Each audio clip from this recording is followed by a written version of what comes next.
I married Lin Yan despite his disability. We had a son and a daughter that was, until his first love showed up at our door. Yan, I've never been able to forget you, just like in our past life. He's hopelessly entangled with his white moonlight. I graciously stepped aside for them, but later, with red-rimmed eyes, he cornered me. Why can't my leg be healed? It was cured in our past life. It's just that he was reborn too late. On the day Lin Yan's white moonlight appeared, he rarely had a drink. He sat drunk under the porch, gazing at the moon all night. I didn't disturb them and slept soundly until morning. Chanyue is back. At the dinner table, Lin Yan brought it up. Now that she's divorced from that man, she has nowhere to go. I'm thinking of cleaning up the courtyard next door so she can settle in for now. What do you think? He was asking for my opinion, but if I disagreed, he had a whole speech ready for me, so I just nodded in agreement right away. All right, but we don't have much money at home, and we still haven't paid Chen's enlightenment tuition.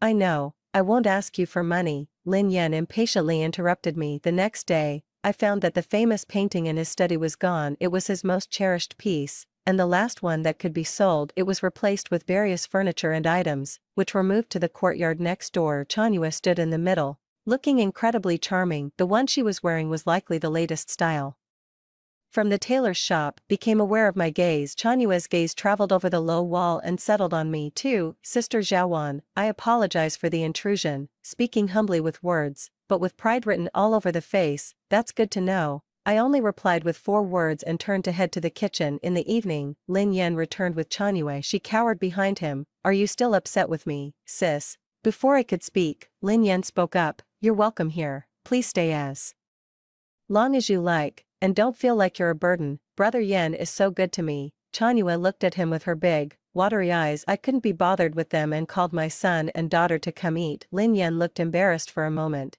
but still had the nerve to say, add another set of chopsticks and bowl. You can't cook. Chanyu quickly chimed in, after almost burning down the kitchen last time I cooked.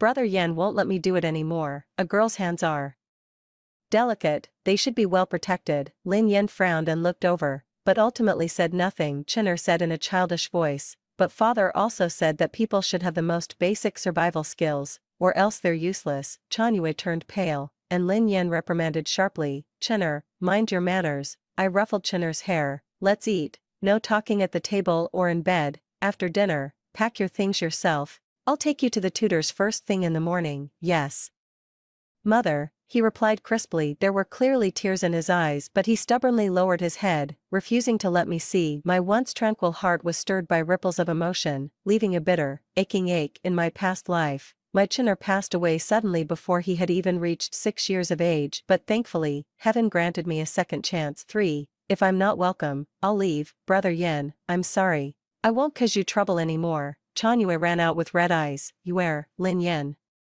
called out in a panic. She didn't look back. I looked at Lin Yan's legs, lifeless, powerless to give chase. Noticing my gaze, Lin Yan's expression turned icy. Is this how you treat your guests? Chinner, where did all your manners go? How dare you speak to your elders like that? He first got angry at me, then suddenly attacked Chinner. I couldn't help but speak up. Is this how you treat your guests? Bringing random women home for dinner? You sell things, collect the money, but spend it all on others while neglecting your own children. Is she even a guest? I questioned him repeatedly, and his face turned pale bit by bit. What are you imagining? You and I have been friends since childhood. It's not as sordid as you think. I gave a cold laugh. Let's hope so. The meal left everyone in a bad mood. I was worried about leaving a negative impression on the kids, so I went to be with them at night. Minner is still young and doesn't understand what we're saying. Chinner had a long face, looking like a little bitter melon. Mom, what's the relationship between Aunt Yu next door and Dad? Why did Aunt Chun say that if Aunt Yu comes,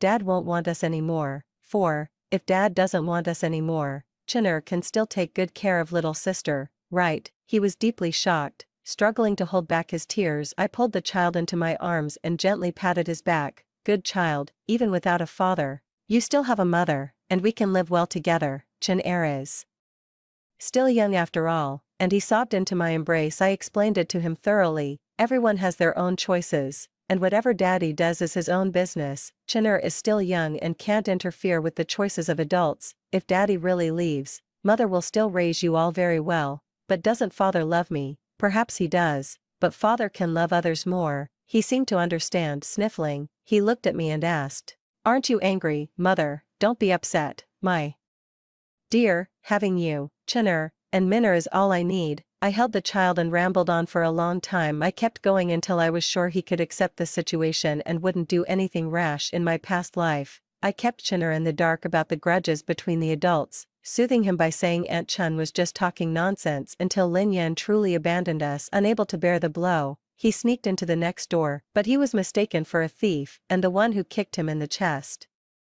happened to be his father. Lin Yan not only felt no guilt, but even blamed me for corrupting the child. After all, she's just a vulgar shrew. No wonder she raised him so poorly. With such a temperament, he'll only cause trouble when he grows up. If he can't endure, then so be it. My Chinner truly couldn't endure and died at the hands of his own father. 5. Lin Yan didn't come back for 3 consecutive days. On the 4th day, I didn't cook for him, yet he returned, with Chanua still following behind him. In just a few days, she has brightened up quickly, and her cheeks are rosy. After all, she's never had a child, still looking like a young girl. These days, I'm tired of eating at restaurants outside. Yenga said that Zhaowanjia's sour soup fish is absolutely amazing. We've already caught the fish. Yengu is so amazing. He can spear fish with a fork by the river. She was smug, bragging about how good Lin Yan was to her. Lin Yan stared at me intently, as if expecting something. I didn't want to guess what he was thinking.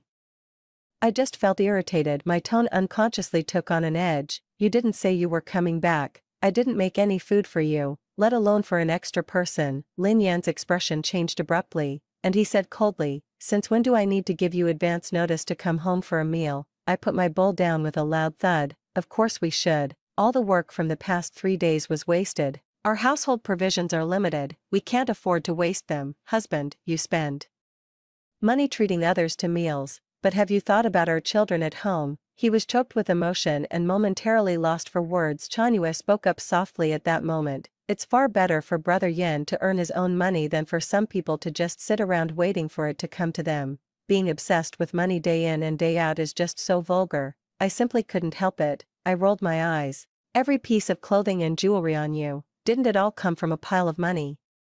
Did you earn it yourself?" "Enough, Song Zhaowan. How long are you going to keep sulking like this?" 6. Fury colored Lin Yan's face, his eyes chillingly cold. It was rare for him to lose his temper like this. A flash of triumph gleamed in Chanua's eyes, a smug smile tugging irresistibly at the corner of her mouth. Then, Lin Yan pulled out a money pouch and hurled it at me. "Isn't it just money you love? Here, take it. It hurts." I stoically crouched down to pick it up. "You really have no dignity when it comes to money, do you?" Zhenyu's face was full of disgust. I glanced at Lin Yan. "Did you hear that? Your wife would sell her dignity for money. You're doing a great job as a husband." Lin Yan's expression froze, followed by a flash of panic.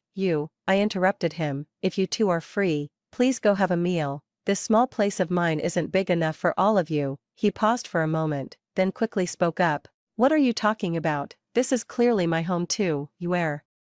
You should go back first." Chanua stared at him in disbelief. Seeing Lin Yan remain unmoved, she let out a cold snort. "Playing hard to get, such a cheap trick. I can't be bothered to stoop to your level." I ignored him, but as I turned to leave, Lin Yan grabbed my sleeve. "Push me." His words came out stiff, and I could even hear his discomfort. I was feeling just as uneasy. After years of marriage, Lin Yan never liked showing weakness. He wouldn't even let me touch his wheelchair. It was rare for him to make a request. 7. My husband can manage on his own. With that, she pulled her sleeve away and called the children to dinner. Lin Yan looked at the empty pot and then at the 3 bowls of rice on the table hesitantly. I said, "Fish, or maybe I'll just make it myself." I just nodded and replied with an "hum." By the time we finished eating, the kitchen was filled with smoke. Chino looked at me with concern, while Minner covered her nose. "Mother, the house is on fire." I patted her on the head. "Don't worry, it's fine. Let Chin take Min to play. I'll clean up the dishes and go to the kitchen." Lin Yan sat helplessly by the stove. Dirt now smudged the once pristine face. "I'm not very good at this." The tone carried a note of resignation,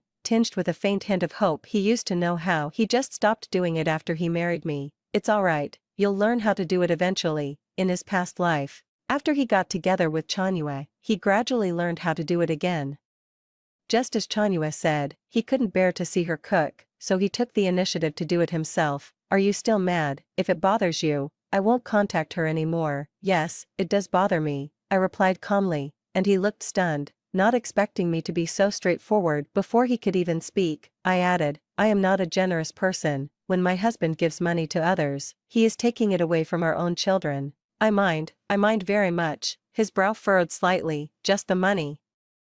What about me? Don't you care about me? 8. I looked at him, somewhat bewildered. Lin Yen sighed and said softly, I know you're upset about Chanyue. I didn't handle it well these past few days. I just wanted to get a rise out of you, to make you come to me first. Xiaowan, I've never been able to figure you out. Alright then, let's just focus on living our lives well. If what he says is true, then he really has changed in this lifetime. Perhaps it's because his legs are still crippled, and he feels he's not good enough for Chanyue, but given that his days are numbered, I can't be bothered to argue. To our surprise, Lin Yan still broke his promise on Chinner's birthday. The three of us sat waiting for him to return. An entire hour passed, and Chinner sat by the door, his back stiff. Let's eat. I led him back to the room. Father went to look for her, didn't he? He looked up at me, his eyes brimming with tears. I nodded, not hiding the truth from him. It's fine if he doesn't come back.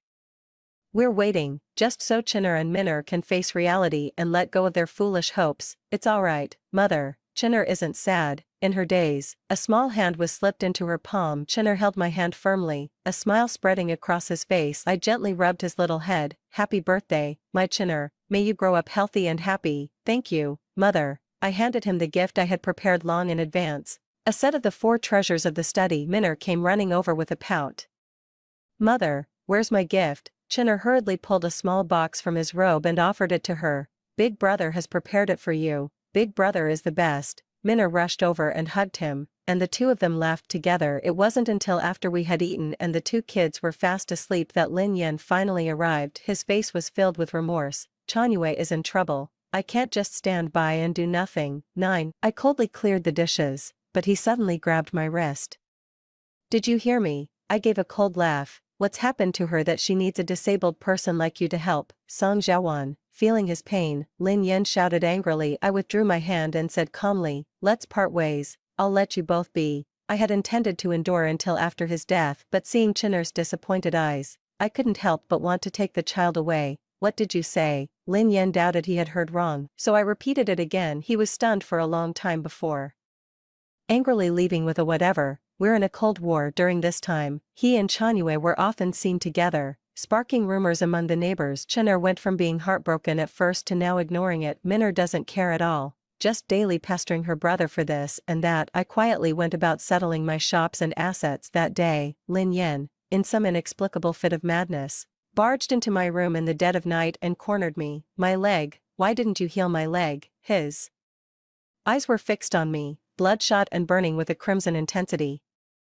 Before I could speak, he was already muttering to himself, Mingming, in our previous life, you healed my leg. I should have been able to stand. There must be something wrong. Song Xiaowan. 10. I quickly calmed my mind. I don't understand what you're saying. Isn't your leg already broken? The doctor also said it couldn't be cured. Lin Yan stared at me for a long time, confirming that I wasn't lying. After letting go of me, he cried and laughed at the same time. No, it can be cured. He gripped the edge of the wheelchair, trembling all over. Song Xiaowan, my legs can be healed. You healed me in my previous life. Why not this time? It's okay, I'll heal myself. I watched Lin Yan's back as he almost stumbled due to excitement. Narrowing my eyes, he was reborn. It's a bit late, though. 11. Lin Yan has been out of sight for half a month. Chanyue can't find him either, so she came straight to me. Where have you hidden Lin Yan? Song Xiaowan, no matter where you take him, he will never love you. I advise you to face reality sooner rather than later. I don't want to talk to her, so I lead Minor around her, but Chanyue blocks the way. Where on earth did he go? I don't know. How could you not know? You're doing this on purpose. Do you know I haven't eaten in a whole day? I suddenly laughed, realizing that the hairpin on Chanyue's head was gone. My gaze fell on her bright clothes again,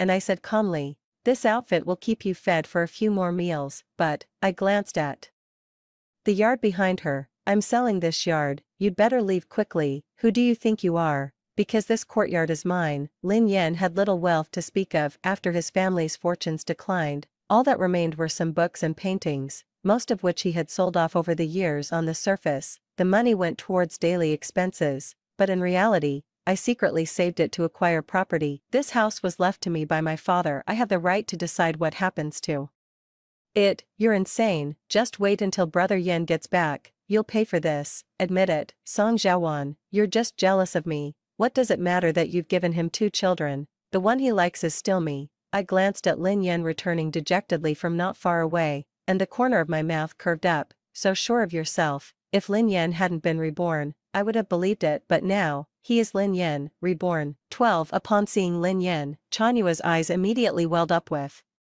tears. Brother Yin, where have you been? Sister Xiaowan wants to kick me out, and she claims she's in charge of this household. Lin Yan only glanced at her before his gaze fell on me. Song Xiaowan, what exactly went wrong? Isn't there a doctor surnamed Zhang in Nanqing? Where did he go? He pleaded verbally. He clutched his knees, his expression pained. I shook my head in confusion. I don't understand what you're saying. I've never been to the southern city. How would I know any doctors?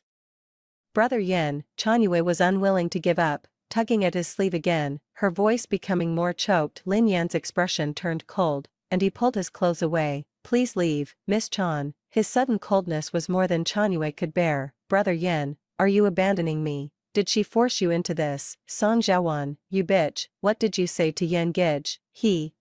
Before she could finish, she was flipped to the ground by Lin Yan. Lin Yan glared at her with bloodshot eyes, spitting out a word through gritted teeth, get out. Chanyue was terrified. She scrambled to her feet in a panic and scurried into the house to hide. Lin Yan took several deep breaths to steady himself before finally looking at me. Xiaowan, let's go home. He reached out a trembling hand toward me. 13. I gave a faint, knowing smile. Young Master Lin, you jest. This is my home, and it is no concern of yours. With that, I walked briskly over and closed the door. Lin Yan's voice came from outside the door. Song Xiaowan, since the divorce papers haven't been signed yet, you're still my wife. Open the door. It's not good for anyone if this escalates. I was wrong about the past. Let's live our lives well from now on. Don't forget, I'm the father of 2 children. As soon as his voice fell, Chen's calm voice came through. Uncle Lin, whoever my mother's husband is, that's who my sister and I call our father. You are Aunt Yu's husband,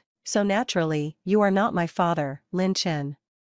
Lin Yan shouted in frustration. I quickly opened the door, and Chen slipped in. With a bang, I closed the door again. You're taking advantage of my lameness, but my legs can clearly be cured. Just you wait until physician Zhang returns. You'll regret this. Lin Yan was furious, his voice turning icy cold. Cheno looked at me with a face full of worry, and I gave his little cheek a gentle pinch. Rest assured. 14. In my past life, I did indeed cure Lin Yan's legs. The cost was everything: wealth, dignity, and even health. Dr. Zhang from the southern district was an eccentric man and refused to come here to treat Lin Yan's leg, yet, Lin Yan was also unwilling to go to the southern district to find him. Could it be that you find my legs a burden? If you had only said so sooner, we could have parted ways amicably. There was no need for you to keep finding new ways to wound me. At the time, I didn't know if Dr. Zhang could truly manage it, nor did I dare to press Lin Yan too hard, and so I began traveling back and forth between Nanqing and Zhangzhou. Finally, on a day of torrential rain, the door to Dr. Zhang's house swung open. He looked at me with a cold expression. Miss, you will regret this one day. I simply smiled and replied, for a man of his extraordinary talent and brilliance,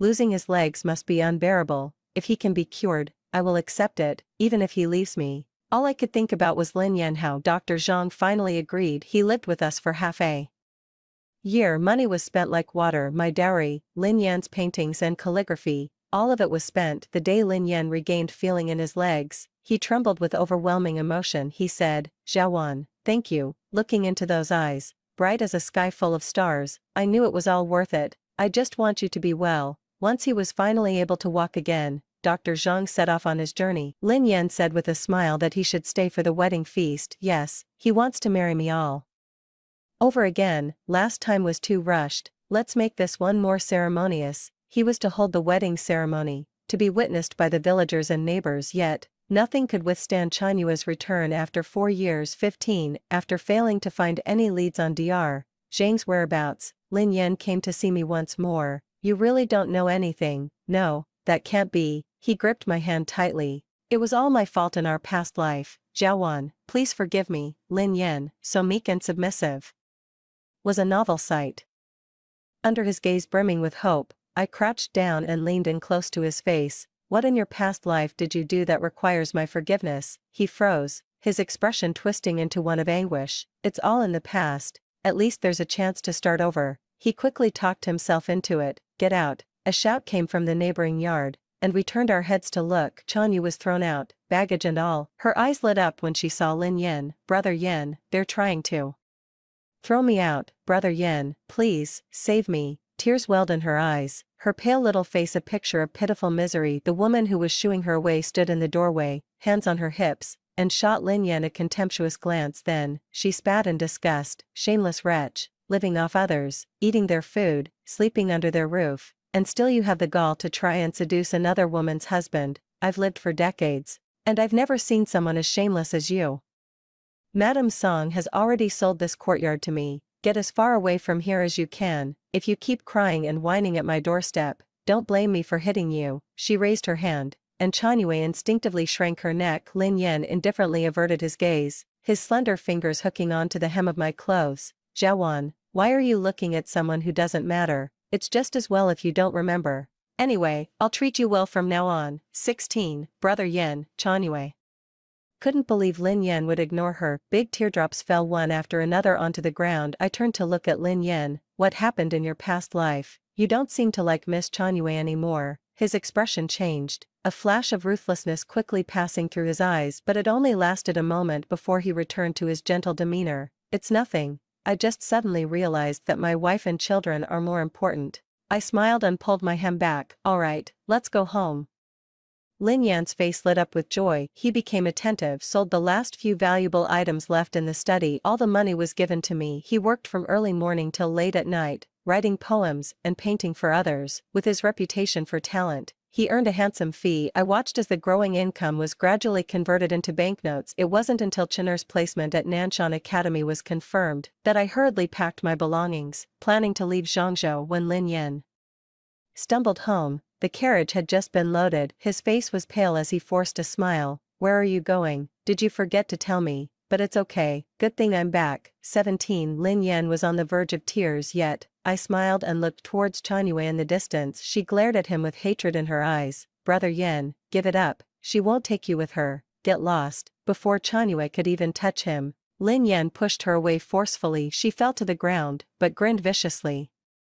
What's wrong with you? Are you out of your mind? You weren't like this before. You used to love me the most, don't you remember? She crawled over to him, using all fours. Brother Yen, I came back especially to seek refuge with you. How can you abandon me? You promised me the money from selling your poetry and paintings. It's rightfully mine. How could you go back on your word? Lin Yen, unable to break free for the moment, looked at me anxiously. Jiawan, I am your husband. How could you leave me behind? Come quick. Come give me a push. Chinner, Minner, have you both abandoned your father? Chinno led Minner into the carriage, covering Minner's eyes and ears. She pressed her lips together in silence. 18 Seeing our indifferent expressions, Lin Yen grew furious. He suddenly shoved Chanyue aside with a violent force. He hurriedly wheeled his chair toward the carriage. It's okay, I'll come to you. We are family. No matter what grudges we have, they will pass. I can still write poetry, paint, and I make good money. Isn't Jiawan fond of money? Just as he was within arm's reach, his wheelchair suddenly jammed and refused to budge. It was Chanyue, holding it back from behind. Brother Yen, you can't leave, you can't abandon me. Lin Yen was absolutely furious. Let me go.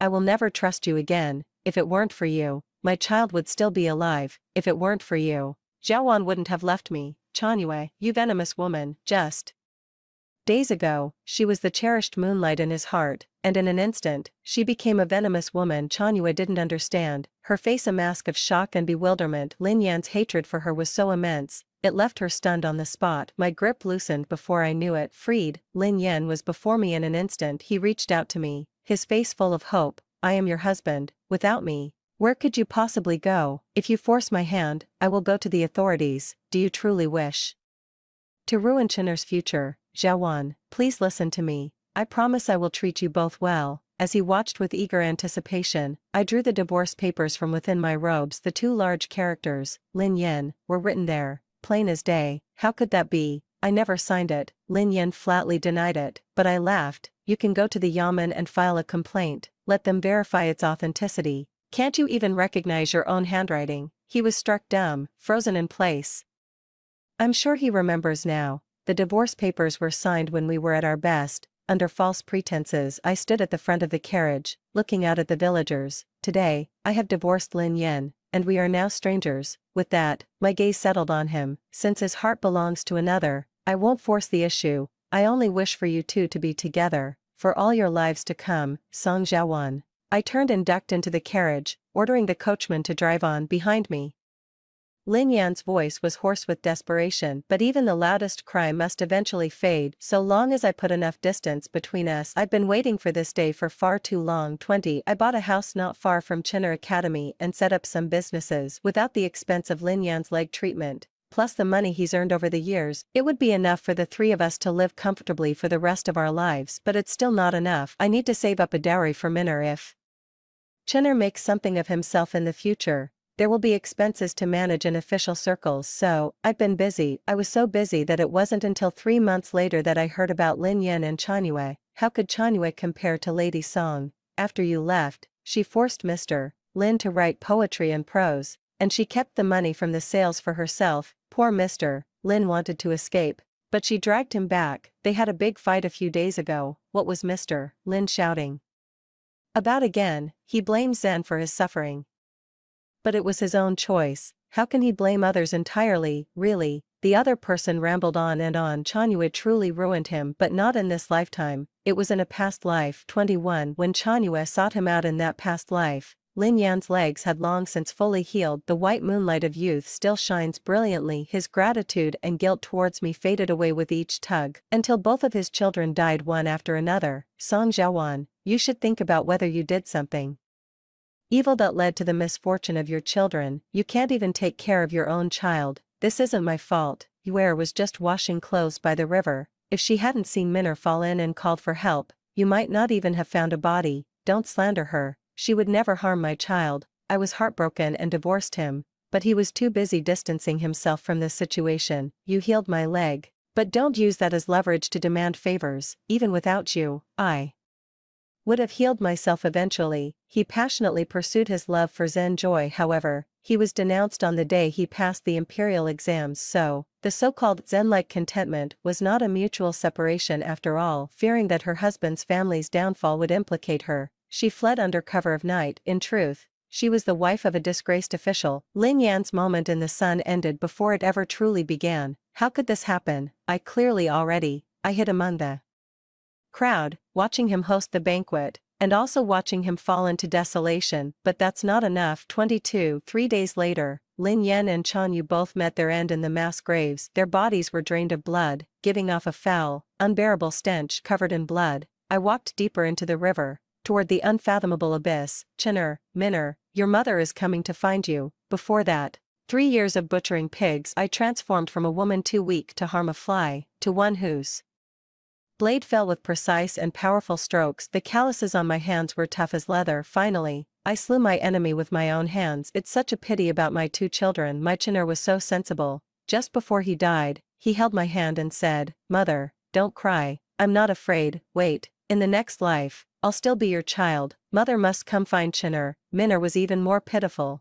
When the little child was fished out, her face was already unrecognizable. Just this morning, she was rubbing her eyes, looking so innocent and sweet. "Mother, I want to eat mung bean cakes." Her mung bean cakes were ready, but she didn't return in time to eat them. How could Lin Yan know that Chanyue's identity ruined him? Yet it was I who exposed that identity. I was the one who took away both his and Chanyue's lives. 23. I never expected Lin Yan to show up at my door at that time. I was busy making winter clothes for the 2 kids, with the finest cotton fluff spread out in the yard to dry. It was dazzling white, warmed by the sunlight and making my heart feel cozy. It was then that Lin Yan appeared at the door. He actually stood up. His clothes were tattered, and his face was covered in grime. If not for those bright eyes, I would have thought he was a beggar from somewhere. "Jiawan, ouch." He took a step forward in excitement, but stumbled and fell to the ground. Immediately, he rolled on the ground, clutching his legs. Seeing me approach, he forced a smile through the pain, pulling at the corners of his mouth. "Look, I can stand up now." With that, he started struggling again, but things didn't go his way. I glanced at the wheelchair not far away, It seemed he hadn't walked here, a disabled person, managing to find his way here from Zhangzhou. That must have taken some real thought. My hand was on the door, and I had just begun to push when Lin Yan suddenly crawled over. He grabbed my foot. A smudge instantly appeared on the pristine white leather of my shoe. I frowned, extremely impatient. Lin Yan shrank back, his words agitated. I can stand up now. I'm sure I'll be able to walk in the future. Zhaowan, don't abandon me. Did Dr. Zhang treat you? I'm really curious. Logically speaking, even if Dr. Zhang came, his leg would be beyond saving. 24. No, he said it's beyond cure, but I don't believe it. It could have been cured in my previous life. See, I found a more skilled doctor. And now I can stand up. I noticed him covered in sweat, gasping for breath, his legs clearly lacking strength. Suddenly realized something. This is not better, it's worse. With that, I feel reassured. I slammed the door shut without hesitation. I turned a deaf ear to Lin Yan's wails, yet he stubbornly lingered at the doorway, refusing to leave. To anyone he met, he would claim I was his wife. Now that I'm crippled in both legs, I can understand why my wife finds me repulsive. I used to make a living selling my calligraphy and paintings, but now they don't fetch a price anymore, so she left me. The two children, well, I suppose they're just listening to their mother. The implication is that I'm a gold digger who abandoned her in hard times. She's even dragged our children's good name through the mud. Chinner School is nearby, and I don't want his reputation to be damaged, so I opened the door and met Lin Yan. He looked delighted, glancing at Chinner and Minner and even trying to reach out. Good children. Why didn't you greet anyone? I motioned for Chinner to take Minner back inside first, then turned a cold gaze toward Lin Yan. When you caused their deaths in our past life, did it ever cross your mind that you were their father? He froze on the spot, staring at me in disbelief. You. I decided to be straightforward with him. That's right, I've been reborn, and I came back earlier than you. 25. I was reborn on my wedding night with Lin Yan. I could have run, but in this world, if I flee from this marriage, I will have no place left to stand, not to mention my children from my past life. I miss them, so I suggested we sleep in separate rooms. Lin Yan was happy with that. A year later, I initiated a relationship with him. Much to Lin Yan's surprise, life was exactly the same as in my previous life. I was so afraid, terrified that the person arriving wouldn't be my Chinner, but thank goodness, it really was him. He came looking for me. Later, Minner arrived as well. Song Zhaowan. Lin Yan's trembling voice pulled me back to reality. I chuckled. You can't possibly think that with 2 lives between us, we could ever get back together, can you? Then why did you still marry me? I stirred the tea foam in the teacup and said indifferently, because of your children, and also because you do have some money. More importantly, I need to keep an eye on his legs. Those sinful legs must not heal and his life should be repaid. So my leg. He looked down in disbelief. Finally, he understood why the previous lives Zhang the physician had silently prepared to save him, but this time, he just shook his head and said there was no hope. 26. Lin Yan lunged at me, but I was ready and sidestepped out of the way. His eyes were red as he glared at me, unblinking. Why did you have to harm me? Aren't you afraid of karma coming for you? I stared back at him, unmoved. Actually, you died by my hand in your past life, too. It was just too dark that night, and my aim was true. You never got a chance to see my face, Lin Yan. On our wedding day, I gave you a chance to regret, but you refused. Even a tiger doesn't eat its own cubs. You, such a person, deserve the retribution to fall upon you. I turned and left. How could I allow the legs that harmed my child to have any chance of recovery? Lin Yan roared in the courtyard. His legs hurt, and his heart ached. By the time Chanyue arrived with people, he had already passed out from the pain. What did you do to him? Her gaze was venomous, sweeping over the courtyard where I lived, brimming with bitter envy. I said coolly, keep a better eye on your man, otherwise, there are still a few of the Wang family's younger men looking for you. I wouldn't mind pointing them in your direction. Chanyue's face instantly paled. He dared not bring his filthy thoughts out into the open. She had her men seize Lin Yan. You divorced her and married me. How dare you have the gall to come looking for her? Lin Yan's eyes blazed with fury. That marriage certificate is clearly fake. You deceived me. Chanyue, give up on that thought. I will never marry you. Chanyue raised her hand in anger and slapped him. She looked at his legs and let out a cold laugh. So all this recent fussing and concern was just an act, and you even had the nerve to talk about taking the imperial exams once your leg healed. You said that if you ever made it big, you'd even secure a noble title for me. It was all a lie, Lin Yan. Perhaps it's better if that leg of yours never heals. With that, she tried to stomp past me, But I blocked her with an outstretched arm. A light immediately sparked in Lin Yan's eyes, only to be extinguished by my icy tone. Once you're outside my courtyard, you can hit and scold him all you like. I was afraid they would frighten the child. 27 Lin Yan was taken away by Chanyue within a month. The nephews from Chanyue's husband's family also showed up at her door. It was only then that Chanyue realized I had deceived her, but she was stretched too thin and had no time to settle scores with me. The rouge from my shop sold so well that a manager from Zhangzhou came to place an order. Upon learning I was from Zhangzhou, he told me some interesting news. Among the stories was one about Chanyue and Lin Yan. Those nephews and nieces are really no good. They took over their house and spent their money on food, drink, and gambling. They even forced the couple to serve them, and there you have it, Mr. Lin finally couldn't take it anymore and burned everyone alive. I listened quietly and couldn't help but give him a few extra boxes of the fashionable rouge. The shopkeeper, pleased, went on to say even more. I heard that young Master Lin originally had a proper wife, but taking advantage of her affection for him, he openly took a mistress, and so, he drove his good wife away in anger and brought this shrew upon himself. It serves him right, when you think about it. Yes, I smiled and gave him a few more boxes of rouge, then saw him out the door. In truth, even if Lin Yan hadn't set that fire, he wouldn't have lived long. For the past 5 years, I've been lacing his daily tea with a slow-acting poison. 28 Many years later, Chen'er passed the imperial examinations with honors. Our family moved to the capital once again. Later, Chen'er proved himself, and I gradually became the mistress of a prominent family. Before I died, Chen'er came to my bedside, disheveled. Mother,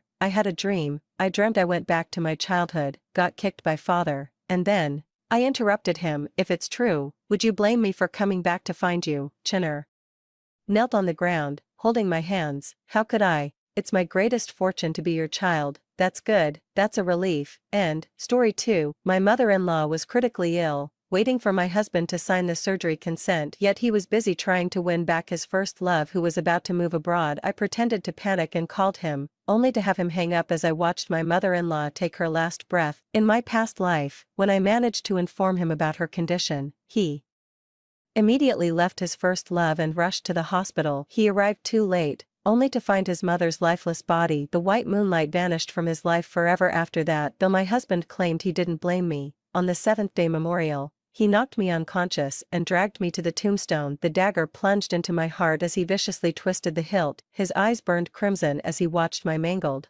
bleeding wound. Why drag me to the hospital? I'm no doctor. What difference could I possibly make? Because of you, I'll never hear from Reborn again. You might as well join my mother in the grave. When I opened my eyes again, I'd returned to the day my mother-in-law was dying. If he wants to chase his white moonlight, I won't stand in his way. The blaring hospital monitors jolted me awake. That's when I realized I'd been reborn. Just like in my past life, Grandma lay on the hospital bed, her lips tinged blue-black from heart disease. Multiple medical monitors around us began shrieking in unison. I instinctively pressed the call button by the bedside. A nurse rushed into the ward almost immediately. After checking my mother-in-law's condition, she promptly summoned the attending physician. The attending doctor was Lin Kong, my husband's childhood best friend. My husband had specifically asked him to keep a close eye on his mother's condition. Dr. Lin Kong took one look and made the call immediately. The patient's condition is critical. We need to operate now. Get the family's consent. A thought flashed through my mind as I hit the dial button. Feigning urgency, I helped the nurses wheel the elderly woman into surgery while leaving my phone on the hospital bed with speakerphone activated. The first call was immediately hung up by my husband Jiang Yuan. As the cold automated voice sounded, Lin Kong furrowed his brows.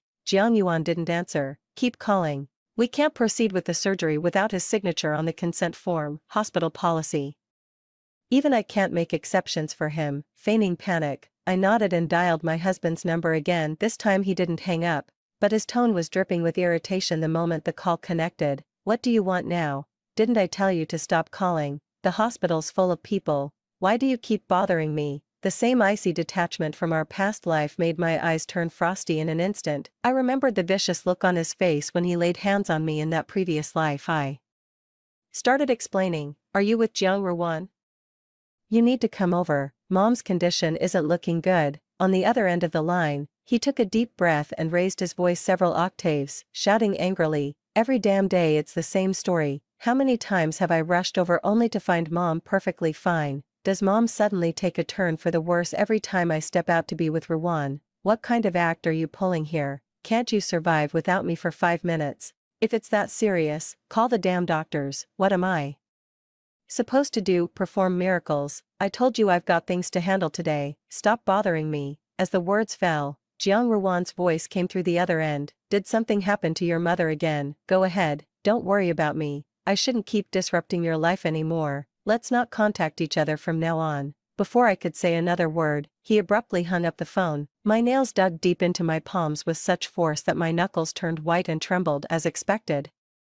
Even in this second chance at life, Jiang Ruwan remained the most important person to him. The enraged voice blasted through the speakerphone into the ears of all medical staff present. Everyone's gaze toward me carried a tinge of pity. They all knew I'd quit my government job specifically to care for my mother-in-law. Just because Jiang Yuan said he didn't trust hired caregivers, I ended up living in the hospital for a whole year, running myself ragged while I was busy taking care of my mother-in-law at the hospital. My husband was out chasing his childhood sweetheart. The few times he showed up were only when my mother-in-law's condition turned critical, forcing me to call him. By the time he finished comforting Jiang Ruwan and arrived, my mother-in-law had already stabilized after emergency treatment. He accused me of joking about his mother's life and being unreasonable. His attitude toward me worsened, his tone growing increasingly impatient. Eventually, he started refusing all my calls.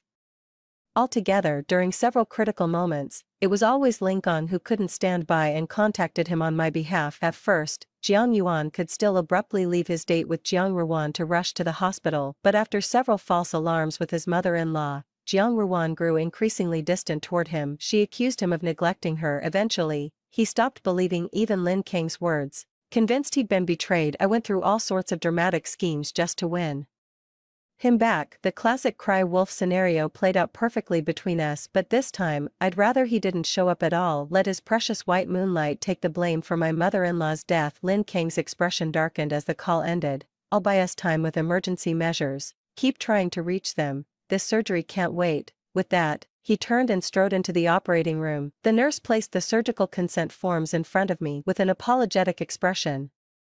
Hospital policy leaves us no choice. I'm afraid you'll need to contact the family again. We absolutely require a next of kin signature for the surgery. I nodded in understanding, dialed the number again in front of everyone. To my shock, Jiang Yuan hung up immediately and blocked my number. Outwardly frantic, I felt a quiet relief inside. My body slumped weakly onto the hallway chair, seizing the chance to rest. 10 minutes later, Lin Kang emerged from the OR, his face grave as he addressed the nurse. Issue a critical condition notice. The prognosis isn't good. As he turned to me, his eyes swept the room but still found no trace of Jiang Yuan. His brows suddenly knitted together as he said coldly, "Still no contact." I nodded gravely, forcing out 2 reluctant tears. It's all my fault. I shouldn't have called him when his mother was in critical condition. Now he won't believe a word I say. Lin Kang was close with Jiang Yuan and naturally knew Jiang Ruwan, well aware of their messy relationship. He let out a heavy sigh after hearing me out. This isn't on you. Blame Jiang Yuan for being so damn unreasonable. He pulled off his gloves and strode straight to the nurse's station, picked up the landline at the station to dial Jiang Yuan. I rushed over with genuine concern written all over my face. The moment the call connected, Lin Kang snapped, "Auntie needs emergency surgery now. You're the only one who can sign the consent form. Where are you? Get to the hospital immediately."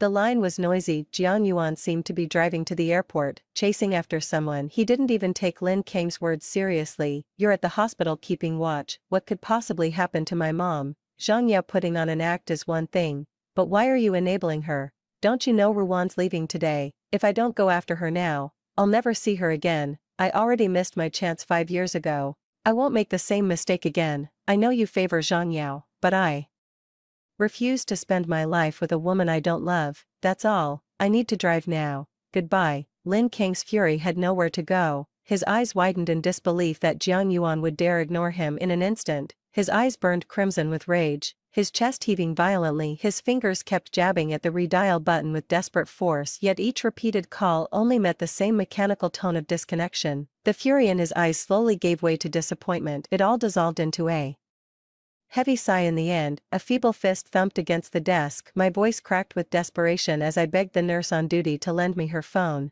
pleading to call my husband for his signature. The moment Jiang Yuan heard my voice through the receiver, his tone turned icy. are you fucking done yet? Had enough drama, you knew Ruwan was leaving today, was picking today to start shit your grand plan, I'm not going today, see if I care. We're done, I've had enough of your paranoid nonsense, lay one finger on my mother and I'll make you pay with your life. The call ended abruptly, denying me even a chance to explain. A bitter smirk twisted my lips. My heart ached for those 5 wasted years, 5 years of marriage spent tending to his mother's every need, only to be repaid with those cruel words. I was never the woman he loved, nor the one he wanted to spend his life with. The phantom pain from that fatal stab in our past life still throbs in my chest. Tears spilled over as I swiped at them.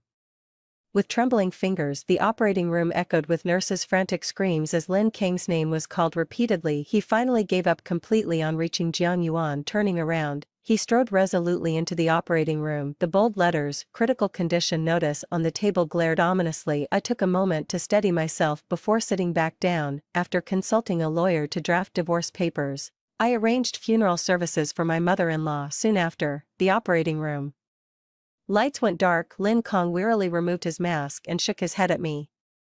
The familiar scene carried a completely different emotion from my past life. This time Jiang Yuan didn't get to see his mother one last time, but at least I'm no longer the one to blame for Jiang Ruwan's absence. I finally breathed a sigh of relief, yet couldn't stop my eyes from welling up. In my previous life, Jiang Yuan treated me with the same cold indifference as today. The only difference was I never gave up then, went through great lengths to reach him, captured images of his grandmother's critical condition and sent the hospital's critical notice, convinced him of his grandmother's dire situation. At that moment, he was already on his way to the airport chasing Jiang Ruwan. He immediately turned the car around and raced to the hospital after reading the message. Sadly, too much time was wasted convincing him of his mother-in-law's critical condition during the drive. By the time he reached the operating room, she had just taken her last breath. He collapsed to his knees in the hospital corridor, sobbing uncontrollably with his hands clutching his head. He barely held himself together to help me with my mother-in-law's funeral arrangements. Only when the dust settled did he realize Jiang Ruwan had blocked him on all platforms. His chance to reconnect with the love who'd gone abroad was gone forever. For 7 straight days, he remained completely silent. When I asked with concern, he just shook his head and said he was fine. I even proactively booked him an international flight ticket to find Jiang Ruwan and explain. He coldly rejected it all, saying he'd never contact her again. He said this incident made him realize he should cherish those right in front of him. After 5 years of waiting, I finally heard those words from his lips, and without hesitation, I chose to believe. Just as I was secretly rejoicing, thinking his heart was finally returning to our family, on the 7th-day memorial of my mother-in-law's passing, he knocked me unconscious with a blow and dragged me to her gravesite. The look in his eyes no longer held its usual indifference, only icy hatred remained. The moment I regained consciousness, he plunged the dagger he'd sharpened for 7 days straight into my heart. Agony contorted my face, my throat too paralyzed to utter even a whimper. He twisted the blade viciously, his eyes burning with glacial hatred. That deranged grimace made him look every bit the madman who'd lost his one true love. Watching helplessly as my flesh tore open, feeling the warm blood soaking through my clothes just before darkness took me, he finally spoke. "Why did you have to call me? What difference could I possibly make by rushing to the hospital? Because of your damn photos, I'll never see Ruwan again, never. Do you have any idea how long I've waited for her to come back? For 5 years of our marriage, not a single day passed without me praying she'd return. I even begged in my dreams just to see her face one more time, and now when she finally reappears, because of you, I'll never hear from her again. If you can't even take care of my mother properly, then you can join her in the grave. Just die already." With those words, he violently yanked the dagger from my chest. Stab after stab pierced through my body. Blood spurted out instantly, splattering onto the tombstone and staining my mother-in-law's smiling face crimson. The 2-month pregnancy test report in my bag would never have its chance to be revealed. After death, my spirit lingered nearby. I watched helplessly as he fled abroad, then finally groveled on his knees before Jiang Ruwan. He was shot dead by pursuing officers before he could even utter a word of surrender. That's when I realized how pathetic my 5-year marriage had been, sustained only by my one-sided sacrifices. He even changed his surname to Jiang for Jiang Ruwan's sake, abandoning his own family without a second thought. How could my devotion ever make him waver? Thankfully, fate gave me a second chance. I kept my mother-in-law's death certificate and didn't leave immediately. Instead, I went for an abortion procedure. Lin Kang stayed by my side the entire time, concerned about my condition. The more he cares, the worse I feel like I've sold myself short. Even Jiang Yuan's friends know how fragile and lonely I am right now, yet the man I've loved for 5 years sees me only as an obstacle to his pursuit of true love for me, the unpaid caregiver who looked after his mother for a whole year. There was nothing but resentment and endless hatred. Lin Gong watched me schedule the surgery, watched me go through with it, not a word of protest, no more excuses for his brother. When I came out of the operating room, he even carefully reminded me of the post-op instructions. I committed every word to memory and nodded weakly. The funeral is in 3 days, since Jiang Yuan isn't here. And you were her primary physician, would you stand in for him? She was always kind to me. I couldn't bear the thought of her leaving this world alone. This was Jiang Yuan's failing, not hers. Every proper ritual must be observed. With these words, I staggered out the door and hailed a cab home. For 3 whole days, Jiang Yuan remained completely silent, not even a single word of concern for mother-in-law. The only updates I got were screenshots from Lin Kong showing Jiang Ruwan's constantly refreshed social media posts. Perhaps out of pity for my ignorance, Lin Kong kept sending me their latest news. Every single day, it seems Jiang Yuan has successfully won her back. With my mother-in-law barely cold in her grave, those two managed to tour every local attraction within 3 days. I watched with bitter amusement, screenshotting everything as evidence for the impending divorce lawsuit over his infidelity. On the day of my mother-in-law's funeral, the turnout was pitifully sparse. Since Jiang Yuan and I never had a wedding ceremony, I didn't know any of his relatives. The only attendees were the uncles and aunts my mother-in-law had mentioned to me before. Lin Kang's gaze was icy, his eyes fixed unblinkingly on the doorway. I knew he was waiting for Jiang Yuan. His heart softened. After all, so he'd sent Jiang Yuan the funeral notice for grandma. Yet when the final rites commenced, Jiang Yuan still hadn't appeared. Lin Kang's gaze turned ice cold. Clad in thin mourning garments, I cradled my mother-in-law's ashes in both hands. Whether it was hatred or heartache, I couldn't tell. The blinding white before me filled my heart with desolation. Today's funeral was for my mother-in-law, and for the person I used to be. Just as we were about to bury my mother-in-law, a man's furious roar erupted at the doorway. What the hell are you doing? Who gave you permission to hold a funeral for my mother? She's still alive in the hospital, you lunatic. My steps froze, my grip tightening around the urn. The familiar viciousness in that voice made my whole body tremble uncontrollably. Jiang Yuan stormed in with visible fury, accompanied by Jiang Ruwan in her striking red dress. The vibrant color stood out jarringly against the funeral's pristine white backdrop. Before I could speak, Lin Kong cut in with icy contempt. Auntie's been dead for years, you won't listen to Zhang Yao or me. What, do you need her to rise from the grave to tell you herself? Are you out of your mind bringing this woman dressed like that to Auntie's funeral today? Jiang Yuan, I'm utterly disgusted with you. If you're here to make trouble, get the hell out with her right now. Jiang Yuan never expected his own brother to turn against him like this, fury flashing in his eyes instantly. So you're joining Zhang Yao in her ridiculous charade, first faking illness, now throwing a funeral. You love playing pretend so much. Fine, have your damn funeral then. With those words, he stormed toward me in great strides, snatched the urn right out of my hands and smashed it violently onto the ground. My vision was instantly flooded with ashen gray. I froze in shock, unable to suppress a scream as I crouched to shield it with my body. Jiang Yuan kicked me straight into the ashes. The scattered ashes coated my face and stained my mourning clothes. Lin Kong snapped into action, lunging forward to deliver a powerful punch to Jiang Yuan's face. You're a damn animal. How could Auntie have a son like you? Get out, get the hell out right now. Don't you dare say you know me. I'll handle Auntie's funeral myself. Granny was deeply grateful for Lin Kang's care and treated him with great kindness.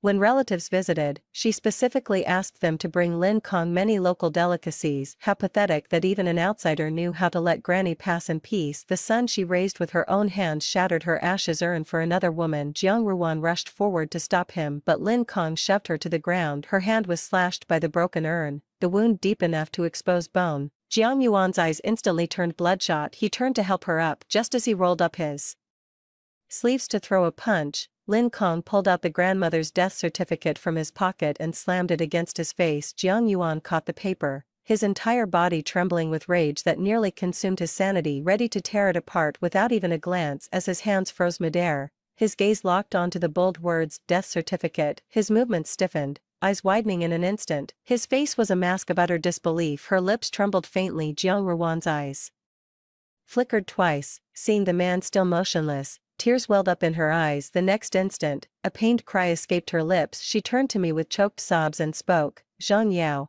no matter how angry you are, you can't joke about Auntie's life. Don't you know Jiang Yuan lost his father as a child and has only had his mother to rely on all these years? She worked tirelessly to raise him. I know you resent me, maybe even hate me. I never meant to intrude on your lives, I just can't let go of.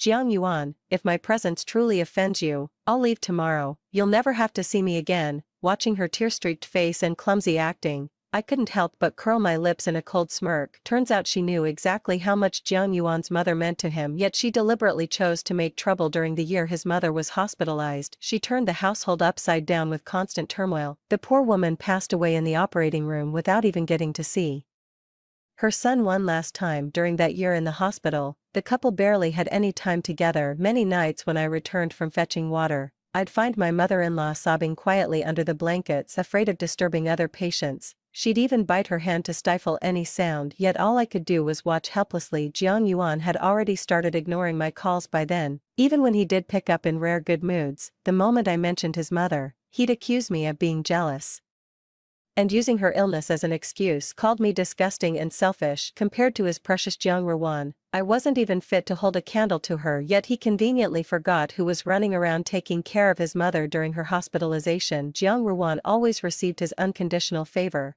so naturally she never needed to argue with him. Meanwhile, I'm the one who worked tirelessly, only to end up getting all the blame. Quitting my secure government job wasn't enough. Jiang Yuan even destroyed my life and my unborn child's future. At this thought, my eyes gradually darkened with hatred. Jiang Ruwan braced her hands against the ground, struggling to rise. My peripheral vision kept tracking Jiang Yuan's movements, yet this man who once worshipped her like a goddess now seemed suddenly deaf to her voice. Her struggling movements caused more blood to gush from the wound. The blood was nearly reaching where her mother-in-law's ashes had been scattered. I scrambled to my feet to push her away. In my haste, I stumbled and nearly slipped. Link steadied me with a hand, his gaze turning ice cold. Rage blazed in his eyes, ready to fight both of them to the death at any moment. I barely used any force when I struck, yet Jiang Ruwan collapsed as if I'd shoved her, tumbling right before Jiang Yuan. This time her eyes brimmed with tears as she looked up with wounded innocence, yet Jiang Yuan remained motionless before her, showing no reaction whatsoever. Clutching the flimsy death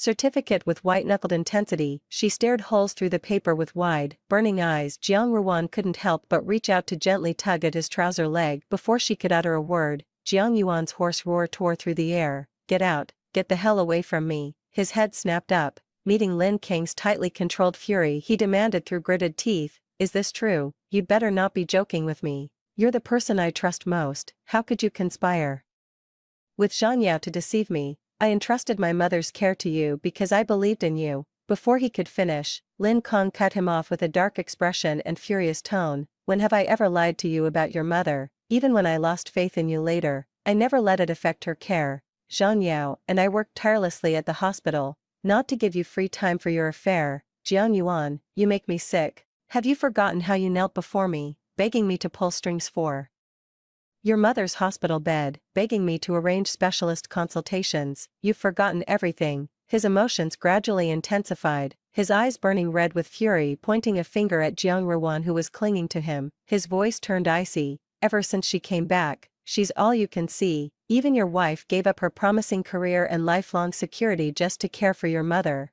What right do you have to live it up outside? Do you even remember you're her own flesh and blood? Look at what you've become. I regret ever helping you. Had your mother not been saved back then, at least in her final memories you'd still be the devoted son you once were, not the man who makes her weep uncontrollably at the mere mention of your name." Jiang Yuan's face paled rapidly with each accusatory question. Clutching his pant leg, Jiang Ruwan finally pieced together from our words the truth that her mother-in-law had indeed passed away. Terrified of being blamed, her voice trembled with hesitation and grievance when she spoke again, yet she still persisted in framing me. "Did something really happen to Auntie? Why didn't you tell Jiang Yuan? He's her only son. Because of you, he didn't even get to see his mother one last time. He'll live with this regret for the rest of his life. Even if you hate me, how could you be this cruel?" I never imagined Jiang Ruwan would have the audacity to turn this around on me. Even now, at this moment, I finally understood why I lost to her in my past life. That level of mental fortitude is truly Beyond ordinary, her exaggerated pout and fake victim act nearly made me burst into angry laughter on the spot. Before I could retort, Lin Kang's icy voice cut through. "Shut up, who gave you the right to say that? We all know exactly why you came back after going abroad. If you hadn't meddled, they'd never have ended up like this. You're the last person who deserves to be here. Get out of here right now, go. The blood you've spilled on this floor is tainting Auntie's path to reincarnation." As the words left her lips, a flash of bitter envy darted through Jiang Ruwan's eyes. The next instant, the tears that had been welling up in her eyes came gushing forth like a broken dam. She wailed at both me and Lin Kong. "How dare you say that to me? I had no idea Auntie was in trouble. Nobody told me anything, so why am I being blamed now that something's happened?" She made an awkward attempt to pull herself up by leaning on Jiang Yuan, yet Jiang Yuan stood rigidly straight, showing no intention of moving, nor did he seem inclined to speak up for her. After an awkward standoff, Jiang Ruwan had no choice but to struggle to her feet unaided. Blood from the wound smeared on Jiang Yuan's pants. In the past, seeing his beloved hurt like this would have driven him into a frenzy, yet now he could turn a blind eye to the woman he'd pursued for years. His gaze remained fixed on his mother-in-law's funeral portrait. Clenching his jaw, he struggled to contain his emotions. His eyes reddened before he mechanically lowered his head to stare at the scattered ashes beneath his feet. He finally spoke to Jiang Ruwan in a measured tone. "You should leave. I need to see my mother off on her final journey." At these words, Jiang Ruwan's eyes widened in shock. Her legs nearly gave way as she swayed before barely regaining her balance. With wounded eyes, she stared at the bloodied gash on her arm in disbelief. She uttered, "What about me?" Her performance remained flawless as ever, but this time, there was no devoted audience to witness it. Jiang Yuan, who was always gentle with her, darkened his expression at the sound. The veins at his temples throbbed violently. He turned and roared at her furiously. "Are you deaf? I said get out, get the hell out." Jiang Ruwan's aggrieved expression froze on her face, her eyes wide with shock. Her lips parted, but no sound came out. A venomous glare raked over both me and Lin Kong. Clenching her teeth, she turned and stormed out of the funeral. The moment her figure vanished completely from sight, Jiang Yuan's knees hit the ground with a thud. With trembling hands, he carefully gathered the scattered ashes, attempting to return them to the shattered urn, but the broken vessel could no longer shelter his grandmother's ashes from the elements. A gust of wind swept through, lifting the powdery remnants from the ground. I frantically reached out to grab it, only to clutch at empty air. Jiang Yuan's heart-wrenching scream echoed in my ears, filled with boundless regret and anguish. "Mom." It seemed only at this moment did he finally remember he still had a gravely ill mother, but it was all too late. I looked down at the scant ashes remaining on the ground, my heart heavy with sorrow. Such a kind woman in life, who could have imagined she'd meet such an end after death? Having a son like Jiang Yuan was truly the only misfortune in her life. Without him, grandmother might have remarried by now and found happiness in her golden years. At this moment, Jiang Yuan and I could only scrape the ashes clinging to our mourning clothes, carefully returning them to the shattered urn. There's no time left to go buy a new urn now. When we buried grandmother's broken urn together, Jiang Yuan could no longer contain his emotions. Grief and rage burned in his bloodshot eyes. Tears streamed unchecked down his ashen face. Watching this, my heart held nothing but seething hatred. Lin Kong stood stone-faced throughout his grandmother's burial. As the final funeral rite concluded, he bowed deeply before his mother-in-law's tombstone. Then he turned and left the cemetery without hesitation. Jiang Yuan remained kneeling on the ground, showing no intention of moving. A cold smirk curled my lips as I couldn't help but sneer. "Who are you putting on this act of filial devotion for now? It's too late for regrets." Mom's final memory was of her only son abandoning her for another woman, leaving her helpless and alone on that cold operating table. As the words landed, the last vestige of strength in Jiang Yuan's eyes shattered completely. His hands clutched his head desperately, the same gesture he'd made in his past life upon hearing of his mother's death. His entire body shook with uncontrollable sobs as his forehead struck heavily against the steps before the tombstone. Blood mingled with dirt, painting the world crimson. Looking back, this must have been how shattered he felt when he lost Jiang Ruwan in his past life, but I wasn't there to witness it. How laughable to think everything would just fade away with Jiang Ruwan's departure. I gritted my teeth and spoke to him. "Back from your trip, had enough fun? Then let's get the divorce paperwork done tomorrow." Perhaps he never expected the day would come when I'd be the one initiating divorce. Jiang Yuan's sobs ceased as he slowly raised his bloodshot eyes. I couldn't help but take a step back. His voice trembled slightly. "Are you asking for a divorce, knowing he was in the wrong?" His eyes darted around nervously, searching for a plausible excuse, yet no justification came to mind. His brows furrowed deeper, the conflict in his gaze growing more intense. After a long silence, he finally spoke in a low voice. "I genuinely thought you were joking like before. I never expected something would happen to Mom. I didn't mean for this to happen." As the words left his lips, a single tear rolled down his cheek and splashed onto the gravestone. My gaze turned icy. What difference does your intention make? Will it change anything? Fine, I'm exhausted anyway. I won't stand in the way of your happiness. Didn't you say you couldn't bear living with someone you don't love for the rest of your life, let alone living with a murderer who knows when my last day on earth might be? He never expected I'd overheard his phone call with Lincoln. A flash of panic darted through his eyes. That's not what I meant. Let me explain. I know I was a complete jerk that day. It's all my fault. Things like this have happened before, but Mom was fine when I got there. Can't you just give me one more chance? His voice grew increasingly frantic as he spoke, his eyes bloodshot with a terrifying crimson hue. For a moment, I froze in stunned silence. I thought he'd jump at the chance to finally be rid of me when I mentioned divorce. Perhaps his mother's passing reawakened his guilt toward me, or maybe he knew I was the only daughter-in-law his mother approved of, and didn't want her spirit to witness our divorce in sorrow. But remembering that year when the hospital became my home, my heart aches with bitterness. My past life taught me that forgiveness only invites deeper wounds. Today he'd abandoned Jiang Ruwan for me. Tomorrow he'd blame me for blocking his path to true love. Might even stab me in the heart again. I don't know if I have a third life left. I can't afford to gamble anymore. I want to stay as far away from him as possible for the rest of my life. At this thought, I shook my head resolutely. We're getting divorced tomorrow. Even if you refuse, I'll file for divorce. This marriage is over. My late mother-in-law wouldn't want to see me suffer like this from the afterlife. She told me herself she never wanted to be a burden. I simply cherished her kindness to me and willingly cared for her for a year. Now that she's gone, I can divorce with a clear conscience. I feared my harsh tone might provoke him into violence, leaving me bloodied on the spot. Before he could react, I quickly turned and walked away from the gravesite. Little did I expect that right after moving into my new place, I'd receive a call from Lin Kong. Jiang Yuan went to the hospital. He begged to see the surveillance footage of his mother-in-law's final moments. He said not being able to see her one last time was heartbreaking, and even watching the footage would ease his regret. Lin Kong initially refused, not wanting to break hospital protocol. In the end, Jiang Yuan knelt right there in the hallway, pleading with him one last time by invoking their 20 years of friendship. He said he'd never seen Jiang Yuan in such a pitiful state before. The loss of his mother-in-law is something he probably won't recover from for years. Lin Kong ultimately softened toward his only sworn brother. After lengthy discussions with the supervisor,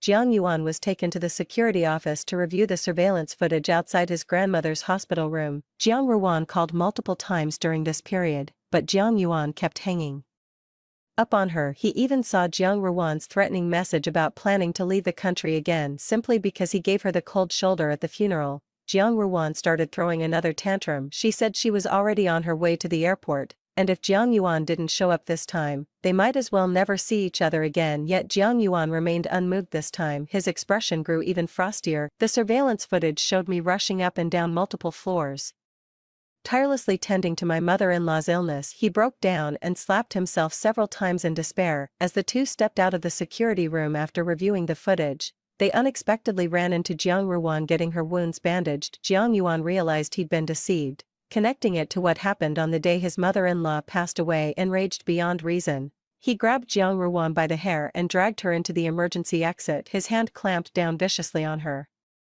freshly bandaged wound. Jiang Ruwan's face contorted in agony, sapping even her strength to flee. The gauze darkened with blood as the stitches tore open beneath the pressure. Crimson droplets trailed down her arm to the floor. Jiang Yuan showed no intention of letting go. He kept pressing her with questions until Jiang Ruwan finally broke down and revealed the truth. She had never actually booked any flight tickets, whether today or the day her mother-in-law passed away. Her claims about going abroad were nothing but lies fabricated to keep Jiang Yuan from leaving. She kept insisting she only loved Jiang Yuan too much, never expecting her actions would backfire. Jiang Yuan completely lost control. Despite Lin Kang's repeated attempts to intervene, he could only watch helplessly as Jiang Yuan dragged the person out of the hospital. Lin Kang said the sheer hatred he saw in his brother's eyes at that moment was bone-chilling. He'd probably never have anything to do with Jiang Ruwan ever again in this lifetime. Whether to forgive Jiang Yuan is entirely my call, He was just giving me a heads up. I thanked him and hung up, drawing from my past life memories. A vague premonition stirred within me. That evening, Jiang Yuan called me. A woman's muffled sobs faintly escaped the receiver. The icy murderous tone was identical to his previous incarnation. My blood ran cold with instant terror. Before I could hang up to call the police, he began apologizing to me. I'm the one who failed you and our family. I agreed to the divorce. No need to file a lawsuit. You have my word I'll never disturb you again or reappear in your life. I muttered a reply and hung up, my body drenched in cold sweat. Only after deadbolting the doors and windows could I finally rest easy. Holding the divorce papers the next day, I finally believed his promise. They'd just reached the Civil Affairs Bureau entrance when a squad of police officers stormed in. Without a word, they arrested Jiang Yuan, accusing him of involvement in a premeditated murder case. Last night's premonition materialized at this very moment. Jiang Yuan was taken away by the police without putting up any resistance. Only now, after my rebirth, did the tension in my mind finally ease completely. That afternoon, while I was busy sending out resumes to start my new life, my phone alerted me to a local crime news update. Jiang Yuan committed premeditated murder. The victim was a Mr. Jiang. The cause of death was a crime of passion. Jiang Yuan confessed to the crime without hesitation and was immediately imprisoned. True to his word, he vanished from my life for good. Given a second chance, I finally rewrote my own ending. Later I landed an easy job while studying for exams on the side. A year later, I successfully got back on my feet. Fortune favors the survivors this time. No one's worth sacrificing everything I built. Story 2. In that raging fire, I saved Zhou Shichu, but failed to rescue the love of his life. Outwardly calm, Zhou Shichu accepted the Mu family's support and married me. Yet on our 5th wedding anniversary, he secretly orchestrated a car accident. He stared coldly at me lying in a pool of blood. How does it feel to wait for death? Now you'll know her despair. 1. The raging flames merged with the memory of that car crash. I stared blankly at Zhou Shichu's contorted teenage face as he shoved me away with bloodshot eyes. You vile woman, how could you be this cruel? You'd even sacrifice Suyu's life just to have me. The violent push sent me stumbling to the ground. Despite the swarm of bodyguards, I couldn't escape the licking flames. The expensive gown's hem burned through, searing both my skin and my already shattered heart. It's all coming back to me now. In that fire 10 years ago, I defied everyone's warnings and fought through the flames to rescue Zhou Shichu, who was trapped inside. But I couldn't save Suyu in time. Suyu died. Zhou Shichu secretly resented me for a decade without showing the slightest hint. He obeyed my every command and stayed by my side for 10 years. Making me believe he truly loved me. Then on our 5th wedding anniversary, he meticulously orchestrated a car accident. I died along with my 2-month-old unborn child, Zhou Shichu. Oh Zhou Shichu, I looked up at his face filled with hatred, feeling utterly desolate inside. Just how much must you hate me to meticulously scheme for 10 long years? You'd even go after the child between us. I waved the bodyguards aside and stared coldly at Zhou Shichu. Did I ever stop you from saving Suyu? Zhou Shichu froze, then glared at me viciously. You'd absolutely block me from saving Suyu. You're obsessed with me. You're dying for Suyu to perish, so the Mu family can adopt me. Song Qianyue, you're nothing but a... Before he could finish, I slapped him across the face. I shoved Zhou Shichu's admittedly handsome face aside, gripping his jaw to force his gaze toward the collapsed load-bearing wall. Your beloved's right there, Zhou. If you've got the balls, go save her yourself. Stop guilt-tripping others into doing your dirty work. As for adoption, I released Zhou's face, accepted the handkerchief from my bodyguard with visible disgust, wiped my hands, and tossed it aside. The Song family wouldn't take in trash even if we were swimming in gold. 2. The Songs are filthy rich, and my parents have hearts of gold. One of my 16th birthday gifts was sponsoring several underprivileged students in my name, but there's only one adoption slot available. Initially, my parents asked me to choose between Suyu and Zhou Shichu. Then I accidentally overheard Suyu saying, "Why does Zhou Shichu get all the good things? I want to be adopted by the Song family too. I deserve to be their heiress. What makes him so special? Is Song Qianyue blind to actually consider adopting him?" So to secure the sole adoption spot, Suyu started a fire to prevent me from adopting Zhou Shichu. The fire got out of control and ended up consuming them even after being reborn and saving Zhou Shichu. He still despises me. Let him reap what he sows. Without hesitation, I turned and walked away with my bodyguards. Zhou Shichu glared at my retreating back. Song Qianyue, if you don't save Suyu, I'll hate you forever. I curse you to die a miserable death. I never broke stride. Zhou Shichu, I hope you won't regret it when the truth comes out. 3. Saving Zhou Shichu left a nasty burn on my arm, a grotesque scar twisting like a centipede, the healing wound itched and ached under the scab, keeping me awake all night with the maddening discomfort. Yet for an entire month, Zhou Shichu never uttered a single word of concern. My mother wept bitterly. Qianyue, is that boy really the only one for you? She looked at me with swollen, cautious eyes. I'm not forcing you, darling,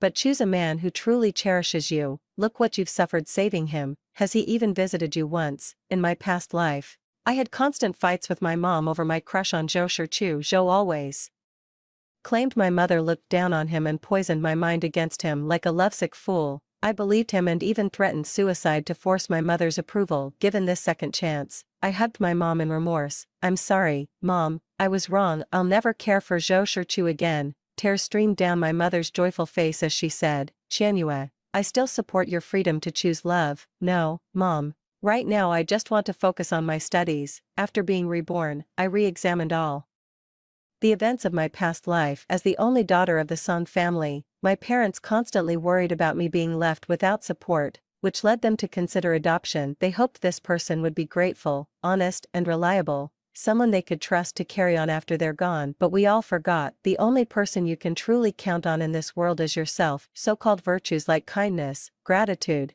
responsibility, even a full decade of kindness, they'd stoop to any deception to achieve their ends. Wiping my mother's tears, I said, Mom, Zhou Shichu isn't young anymore. To avoid complications, let's redirect his funding to stray animals instead. Relieved by my change of heart, Mom agreed readily. Whatever Qianyue says. But I never expected Zhou Shichu would come knocking before I even suspended the funding for the medical bill is 100,000 yuan. Song Qianyue, you're footing this. Being classmates with Zhou Shichu, he sought me out on the very first day of school. He stared down at me imperiously, his forehead swathed in layers of bandages. They say he managed to save Suyu's life in that fire, just as he'd hoped, but not her legs. She was left disabled. He drained his entire savings, yet still couldn't cover Suyu's medical bills, so naturally, he came straight to me. If you hadn't delayed the critical rescue window, Suyu wouldn't have been this badly injured. Gripping my desk with both hands, he spat through gritted teeth, Song Qianyue, why couldn't it have been you who ended up crippled? Making you pay the bills is letting you off easy. My hand trembled as I held the pen. In my past life when trapped in the car, I begged Zhou Shichu desperately for the sake of my unborn child. Through tears I asked him, even without Suyu, we'd known each other since childhood, and he'd been receiving financial support from my father all along. Why would you do this to me? In the end, I mustered every last ounce of strength to crawl up and kowtow to him. I pleaded that I'd gladly give my life for Suyu, but begged him to spare the child in my womb. Yet Zhou Shichu's expression remained frosty, devoid of any warmth. Song Qianyue, he said icily, I've often wondered, why wasn't it you who died that day? Someone as cruel and heartless as you, who'd watch others die without lifting a finger, is utterly unworthy of bearing my child. You deserve to burn in hell, and take your child with you. 5. It took me a long moment to keep from losing my mind. I looked up coldly at Zhou Shichu. I won't give you a single cent. Don't forget, I saved your life. Who gave you the right to guilt-trip me? Zhou Shichu never expected this response. He grabbed my arm in fury. How can you be so heartless? Do you have any idea how much pain Suyu's enduring? She's still so young. Are you really going to let her become disabled in this struggle? He yanked at my sleeve, covering the scar, exposing the grotesque mark to the cold air. He suddenly sneered, Song Qianyue, you're just pathetic. At the end of the day, you're only targeting Suyu because you can't have me, isn't that right? With those words, he mercilessly tore at my scabbed wound, watching indifferently as it bled anew. I won't let you succeed. I'll make sure you die as miserably as you did in your past life. 6. Boom. Something exploded in my mind. The pain racked my entire being. So Zhou Shichu was reborn too, after 2 lifetimes. I still couldn't escape his baseless hatred. What exactly did I do wrong? What fault does my child have in this? All I ever did was love him once. Why must I bear the blame for everything? With sudden, desperate strength, I seized Zhou Shichu by the collar. So you remember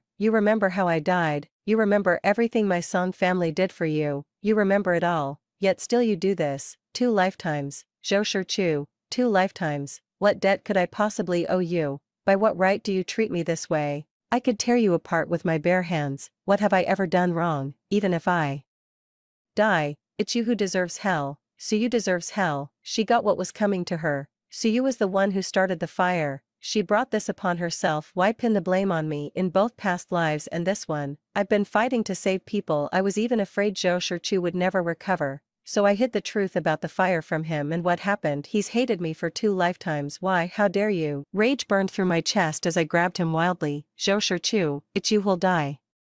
A wretched death. Karma will get you all. 7. I completely cut off all financial support for Zhou Shichu from now on. He's just a stranger to me, but I underestimated Zhou Shichu's determination for revenge. He rallied numerous journalists to push the orphanage fire incident to trending topics. The scandal spread like wildfire, with overwhelming public condemnation targeting the Song family. How vile.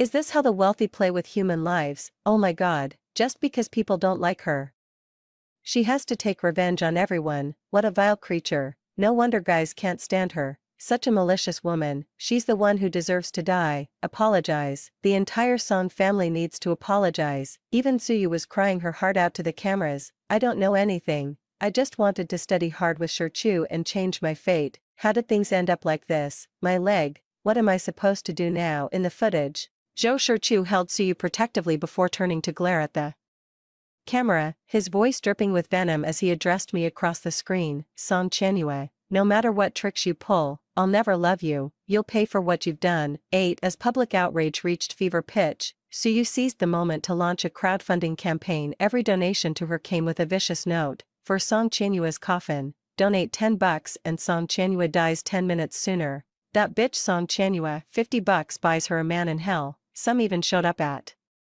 my dad's company, hurling rotten eggs at the entrance. My father had enough of the online abuse against me and decided to take legal action, but I told him not to interfere. This feud between Zhou Shichu and me won't be satisfying unless he uncovers the truth with his own hands. I clicked on the trending topic at the top of Weibo's hot search list. In the latest video, Suyu held Zhou Shichu's hand and said, I don't hate Song Qianyue. I know Shichu is an exceptionally good man. I can't stop others from liking him, but Song Qianyue, after all these days, haven't you even offered me a single apology? I lost a leg because of you. Is it too much to ask for a simple apology? The comments section was flooded with mentions demanding I apologize. Suyu added through tears, I don't want donations. I just want Song Qianyue's sincere apology. Look at her. So aggrieved, so virtuous. The donation amount is skyrocketing. Tens of thousands of people are now hurling insults at me after 3 days of chaos. It's time to end this farce, so I reposted the Weibo.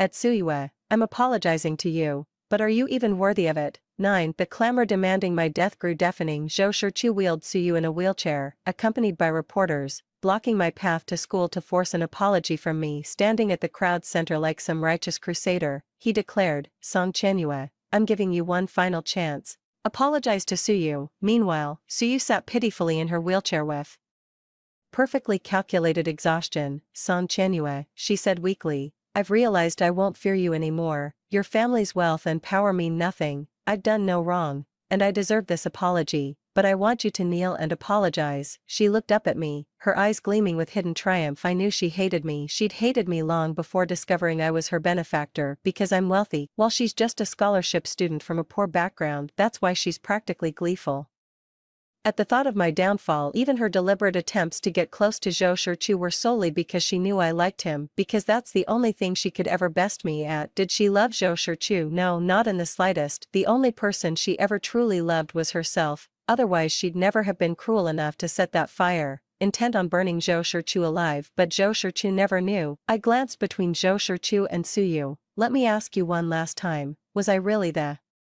one who crippled your leg? 10. A flicker of guilt crossed Suyu's face before she quickly composed herself. Zhou Shichu grasped her hand. Don't be afraid, she deserved to die. The crowd around them was seething with rage. Reporters swarmed with their cameras, eager to condemn me on the spot. Suyu found her courage again. Gripping the wheelchair armrests, she sneered, Song Qianyue, kneel and beg for my forgiveness. I might just give you a chance to atone for your sins. Humph. My lips curled into a frosty smile. You incorrigible wretch, I told you, you're unworthy of my apology. With a raised hand, my bodyguard handed me a small USB drive. Suyu stiffened at the sight, her grip on the wheelchair tightening involuntarily. I didn't look at her, nor did I glance at Zhou Shichu. Turning only to the most aggressive reporter, I asked, do you even know what the truth is? The reporter was left speechless. I turned back, deliberately pausing to stare at Suyu for a few seconds before shifting my gaze to the mob that had been chasing me down.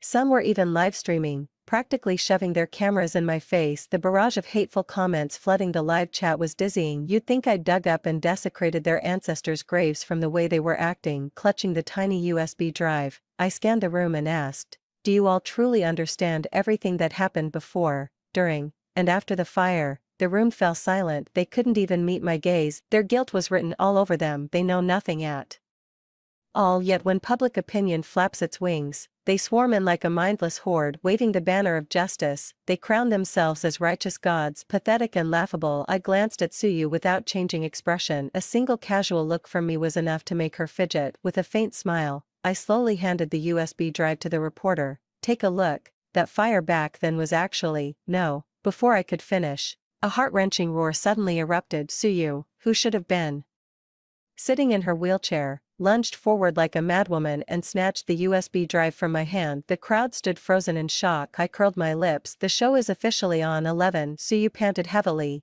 then looked around at everyone in panic as realization dawned. Her action was nothing short of a slap in the face to everyone present, especially to Zhou Shichu, who had defended her most fiercely all along.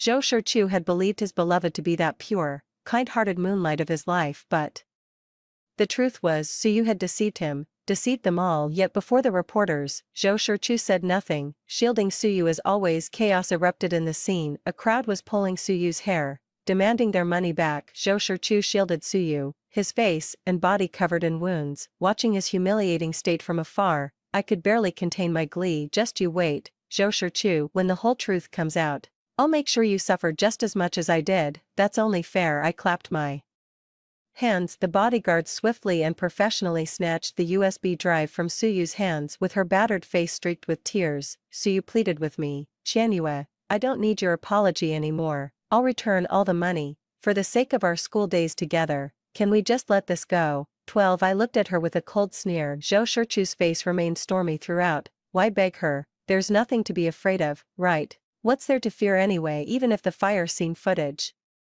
gets leaked, Zhou Shichu would be the only one taking the blame. What's Suyu so afraid of? Obviously, she's terrified Zhou Shichu might learn the truth." I smiled at Suyu. The deeper my smile reached my eyes, the more panic washed over Suyu's face. "But I won't let Zhou Shichu learn the truth so soon. I'll make him peel back the facade of his beloved moonlight with his own hands, layer by layer. See with your own eyes how revoltingly grotesque the flesh beneath the surface truly is. That's how you destroy someone both physically and psychologically." So indeed, the only thing on my flash drive was footage from the fire scene. The crowd erupted in shock and uproar after watching it. "Song Qianyue literally saved someone. Why is she still being blamed? Holy shit, it wasn't Song Qianyue's fault at all. She even rescued Zhou Shichu. Unbelievable. The full video shows the truth. If you want to be a hero, do it yourself. Stop guilt-tripping the young lady." "I'm sorry Song Qianyue, I was wrong to lash out at you. My bad, damn that Suyu, refund me." As the video progressed, Zhou Shichu's expression grew increasingly grim. A reporter shoved a camera in his face. "Zhou Shichu, Song Qianyue saved your life, yet instead of gratitude, you demanded an apology from them. How dare you?" Zhou Shichu pressed his lips together in silence. Suyu secretly let out a sigh of relief. She was secretly studying my expression. I bet she was wondering whether I actually knew the truth. If I did, I would've revealed it by now. So she was taking a gamble too, gambling that I know nothing, betting I have no proof. After all, she had to hold on to at least one thing, either the Song family's support or Zhou Shichu, the only person who truly cared for her. Given the current situation, there's absolutely no chance of her receiving our Song family's sponsorship again. So after weighing her options, she took Zhou Shichu's hand again and turned on the waterworks for the cameras with her usual act. "I'm sorry, I just couldn't bear to see Shichu struggle like this. That's why I did it. Shichu and I share the same fate, orphaned with no one to rely on. Yet some people throw their weight around just because they're wealthy." Her gaze shrank back as she looked at me, like someone who'd suffered unbearable injustice, mustering all her courage to confront me. "I can't just stand by and watch Shichu lose his freedom because of others. Song Qianyue, Shichu truly doesn't like you. I'm begging you, stop using your money to force him to go with you." Okay, 13. TCH, true love indeed. Just a few words from them can sway public opinion. Somehow all the blame seems to have landed back on me these days. Wealth itself is treated as a sin, yet I clearly remember how she came sobbing to my father's secretary, begging for his financial support. How did it end up looking like we were the ones pressuring them? But I still underestimated how much Zhou Shichu loved Suyu. Instead of blaming her for the fraud, Zhou Shichu shielded her and said, "I'm sorry, this is my fault." He bowed deeply to the camera. "I'll return every penny." But as for Song Qianyue, he looked up at me with those same icy, indifferent eyes, as if I were the root of all evil. "I'll uncover the truth behind the fire," he said, "and make sure you rot in jail." That's hilarious. I laughed till tears streamed down my face. So he finally got around to investigating the fire. What a revelation. In the end, they still instinctively blamed me. The more I laughed, the more Suyu trembled. She clutched Zhou Shichu's arm tightly. "Maybe we should just drop it. Song Qianyue is terrible. We can't stoop to her level." But what exactly have I done wrong? My downfall was being lovesick, foolish enough to believe Zhou Shichu ever cared for me. My smile vanished as my gaze turned icy. "Zhou Shichu, you've got 1 month. Fail to uncover the truth, and I'll have you jailed for defamation." 14. Free from media scrutiny, I threw myself into my studies. To quell public outrage, Suyu returned all the money, losing the Song family's financial support in the process. Orphaned and alone, Zhou Shichu became her sole remaining lifeline. She clung to Zhou Shichu daily, terrified someone might steal him away. Now also cut off from the Song family's patronage, Zhou had to support Suyu while juggling work and studies. That once brilliant golden boy Zhou Shichu has fallen so low he's working at a bar now. My close friends kept coming to me with embellished stories about him, laughing, pathetic. After years of living off the Song family's charity, he actually started believing he was some young master. Now he's serving drinks but still too proud to toast with customers. "Hey, Song Qianyue, you should have seen it. That Song heir who's been chasing you threw a wad of cash on the floor and made Zhou pick it up." The look on his face was priceless, absolutely delicious. My friend nudged me. "Wanna go to the bar tonight and see his miserable act for yourself?" I shook my head, packing my bag.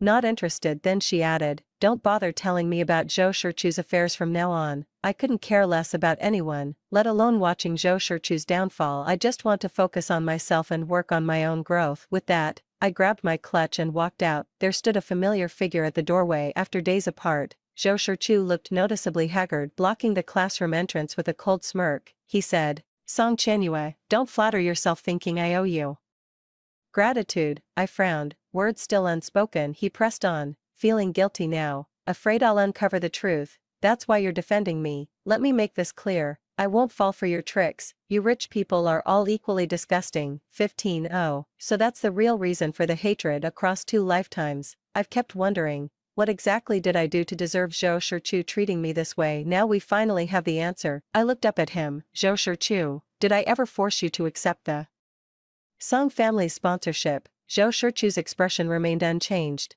"I know you have feelings for me. If I refused your financial support, you'd make things difficult for Suyu, wouldn't you? Just like how your so-called friends here have been harassing me." The moment he finished speaking, my friends couldn't hold back their curses. What the hell? Is this guy insane? If it weren't for that news report, we wouldn't even know who Suyu was, let alone that Song Qianyue had been quietly funding her. Who'd waste time on someone like him anyway? Exactly, it's just a drink. Isn't that part of his job? If we're talking about going too far, sure, the Song family heir had a thing for Song Qianyue and might have crossed a line, but was it anywhere near as bad as what he did? If that video hadn't surfaced, wasn't he basically trying to drive Qianyue to ruin? Right on. Did it bruise his fragile ego? Then he should have refused the funding outright. How can you take the money and still play the victim? The more they spoke, the darker Zhou Shichu's expression became. "Song Qianyue, they're all your people, of course they'd take your side, then see for yourself," I said, deliberately raising my voice as the approaching figure drew nearer. "You keep blaming me for everything,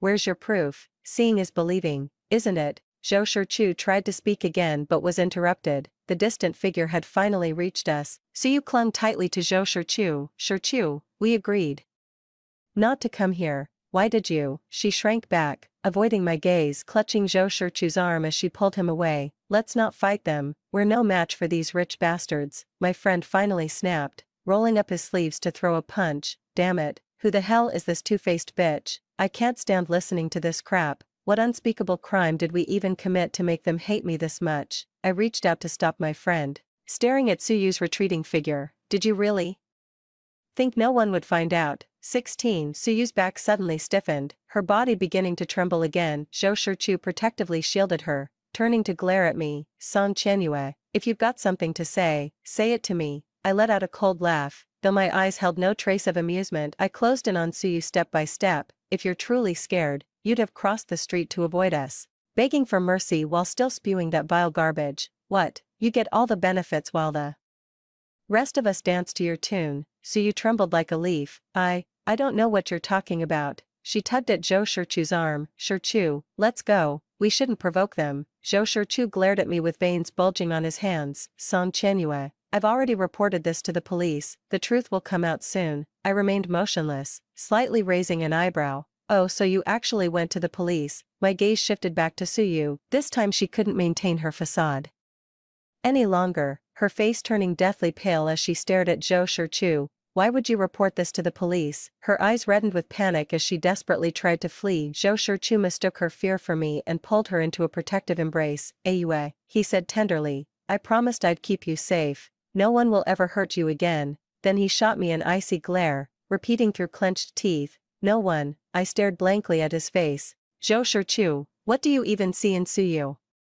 She's kinder than you. Even when broke, she'd secretly slip me breakfast while protecting my dignity. Song Chenyue, you'll never understand. This is the love I crave, tender care that shields my pride, not your condescending charity. Zhou Shichu screamed hysterically. That's why I'd give everything for her, even if it takes a decade in the shadows. But Zhou Shichu, wasn't Suyu's kindness funded by my Song family all along? Would my charity of love extend to handing over the entire Song family to you? But I said nothing, only uttering, Zhou Shichu, let the police uncover the truth tonight. Zhou Shichu froze. Suyu was terrified out of her mind, struggling frantically against him. Zhou Shichu, I said drop it, are you deaf? I don't want to pursue this anymore. Yet Zhou Shichu remained eerily calm, gazing at her steadily. This doesn't count, Ayue. He sacrificed everything, even using his own child as a pawn for revenge. How could this possibly count? He gritted his teeth at me. Fine, tonight it is. 17. We don't even have to wait till tonight. I bet Suyu will be the first to lose it. Zhou Shichu's been borrowing money to contact journalists just to take me down. He's going to expose everything and ruin my reputation for good. I waited with perfect composure. My friend stood by my side, watching Zhou Shichu's actions with utter bewilderment.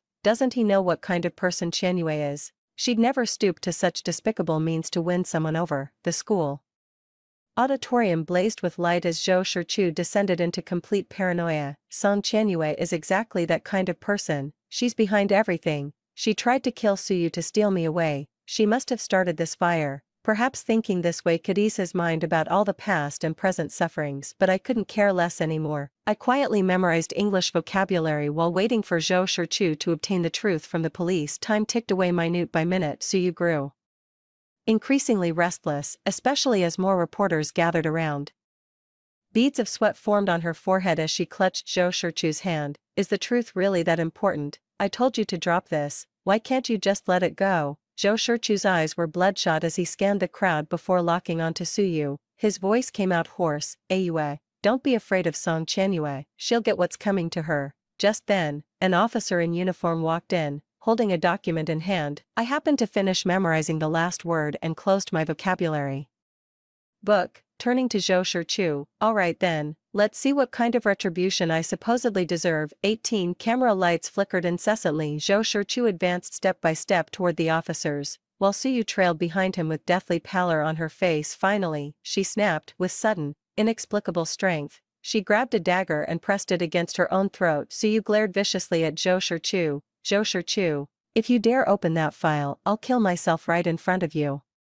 A muffled thunderclap exploded outside. June weather always brought these sudden downpours if memory serves. It was pouring rain that day of the accident too. I begged Zhou Shichu through tears for what felt like forever. As Suyu spoke, Zhou Shichu's hand rested on the police file, yet he didn't move. I stood and approached him. What's wrong? Afraid to look. 19. The truth worth 2 lifetimes and every sacrifice to uncover. It's right before your eyes. Why are you afraid to look? Ignoring Suyu's breakdown, I stepped up to Zhou Shichu. Weren't you going to send me to prison? Open it, Zhou Shichu. the Pandora's box is in your hands, open it, and you'll get everything you desire. But Zhou Shichu didn't move. He feared he might unleash the very demon he dreaded most. His Adam's apple bobbed, perhaps remembering the past, perhaps not. He turned to Suyu, his voice quivering. Why won't you let me see? Clang. The knife clattered to the floor, its metallic ring piercing the silent auditorium. Though spoken softly, those accusatory words shattered Suyu completely. She buried her face in her hands, sobbing uncontrollably. Enough, Zhou Shichu, it was me, all me. I started that fire to steal your adoption spot. I confess, I surrender. Boom, a muffled thunderclap outside the window flashed again, illuminating Zhou Shichu's ghostly pale face. The entire room stood frozen in stunned silence. This beats scamming people out of money any day, I sneered coldly. Suyu continued her hysterical rampage. Zhou Shichu's legs went weak, as if struck by a sudden thought. He whirled around to stare at me, his lips parted, but no words came out in the end. I said flatly, all right, wrap it up. The crowd gradually dispersed, and even the so-called police officers handed the documents to me with deference. Suyu stared at me, her eyes widening bit by bit. I opened the document folder right in front of her. See, there's nothing in here. Oh, by the way, the officer here is actually my bodyguard. Suyu, thank you for being so forthcoming. 3 seconds of silence. The auditorium erupted with a heart-wrenching scream. You bitch, you played me. 20. If Zhou Shichu had doubted his own eyes before, now he was absolutely certain Suyu had deceived him utterly and cruelly. He stood in front of me, just as he had shielded Suyu countless times before. The sharp dagger mercilessly plunged into his chest, crimson blood dripping heavily onto the ground. The remaining crowd erupted into screams.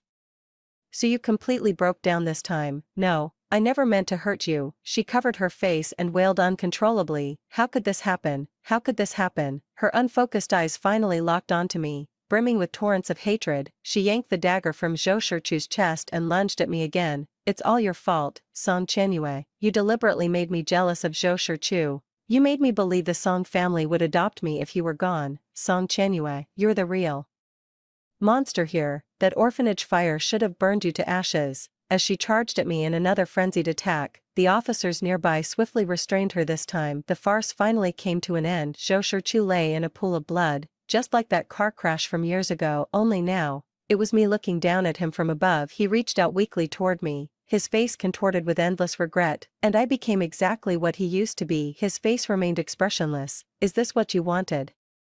Zhou Shichu stayed silent, his bloodless face growing paler by the second. Head bowed, he unexpectedly shed a tear and asked in the faintest whisper, were you really pregnant on our 5th anniversary? My breath caught in my throat. This relationship ended up in tatters, and the most innocent victim was that child. But I looked down at Zhou Shichu with the same indifference he once showed me. You wasted 2 lifetimes. And now you put on this pitiful act of remorse. Who are you trying to fool? 21. Still, I crouched down, mercilessly tearing at his wounds just as he had once done to me. Zhou Shichu, I won't let you die that easily, but I won't let you rot in prison either. Watching his face contort in agony, I sneered, death or imprisonment would be letting you off too easy. Every suffering in this world is more excruciating than either of those. Wiping my bloodied hands on his clothes in disgust, I hissed, your stubbornness will be your ruin. I want you to live, to truly live. With this endless regret and torment, watching Song Qianyue flourish in happiness, I stood up, but Zhou Shichu grabbed my pant leg. He looked at me with the last glimmer of hope in his eyes. Qianyue, you hate me so much. Why did you save me after being reborn? Speaking of that, I couldn't hold back and kicked him. You idiot. I just got the timing wrong with my rebirth. Had I returned any earlier, I'd have never saved you. You deserve to rot together with your beloved. Side story, Zhou Shichu's perspective. When I opened my eyes, it was pitch black outside with a steady drizzle falling. I remembered how even in such light rain, there was someone who couldn't bear to see me get wet. That person, I broke their heart completely. I must atone for my sins. I always thought it was Suyu who treated me well, but in the end I realized all those quiet kindnesses, those open acts of goodness, they all came from Qianyu. Suyu was just going through the motions like the breakfast secretly left in my desk. I've lost the person who treated me best. Any regrets? Deeply regret it. Yet I begged Qianyu to look back at me, but she said, Zhou Shichu, you don't regret losing me at all. What you truly regret is that without my Song family, you're nothing. How does it feel to struggle in the mud? Must be painful to fall from grace and watch those beneath you move ahead, isn't it? After all, my Song family genuinely invested in nurturing you. not just as my fiancé, but as a talent in your own right. But what about you? What have you done, Zhou Shichu? You disgust me. I froze for a moment before stammering, no, Qianyue, I truly know I was wrong. No, you were wrong. About what exactly? By then, Qianyue had blossomed into someone even more beautiful and accomplished. I heard she won first place in the physics competition again. She's like the sun in the sky, blazing bright, impossible to resist drawing near even when she scolds me. It sounds melodious. Clutching my chronic chest injury, I coughed violently as she continued, Zhou Shichu, when will someone like you ever learn? When you're alive but no one cares, when flowers and applause, glory and wealth have all abandoned you, when neither love nor hope remains, that's when you'll finally realize your mistake. If given another chance to become the real young Master Zhou again, to return to when my family supported you, would you still recognize your wrongdoing? Back then you'd probably think, ah, it was just a minor mistake, I merely lost the most genuine love. Otherwise, how could you keep claiming your love for Suyu was pure? Do you even remember who Suyu is now? You don't love anyone, you just want everything. Hypocritical and disgusting. I coughed violently, watching helplessly as Qianyue drifted further away. She didn't even glance back at me, and the gap between us kept widening. Without the Song family's support, the stab wound Suyu gave me never properly healed. Everyone said I got what I deserved. To repay Suyu, I had to drop out of school and start working, but I never left Qianyu. Every place I worked, I'd send her a portion of my earnings. I kept thinking these payments would eventually settle the debt, that maybe Qianyue's resentment toward me would fade. Then Qianyue got married. She looked radiant at the wedding, while I stood there holding a tray, watching her from afar. Children were running and playing around me. In a daze, I reached out to steady a particularly rowdy kid. Then I looked up at Qianyue. The longer I stared, the angrier I grew. The man she married was exceptional, already successful in his career and destined to become an industry titan. But wasn't that my past self? No, Qianyu, why did you abandon me? I threw down the plate in my hands and rushed forward like a madman, but Qianyu's bodyguard stopped me. I'd forgotten, I'm no longer that privileged Zhou Shichu who lived off the Song family's patronage. I have nothing left. The only reason I got into Qianyue's wedding was because I was working there. Watching Qianyue, a dull ache spread through my chest. I think I've truly lost her. So you came to see me. She's broke again. I don't know how she dares show her face to me. She paid the price for what she did. That orphanage fire landed her in prison for years. After coming out, she was nothing like the gentle and caring person she used to be. She became ugly, extreme, and disgusting. How could someone like her ever deserve me? But how dare she? She came to ask me for money, then suddenly went berserk when she saw Qianyue's giant posters lining the street. Qianyue's breaking into new markets as an industry leader,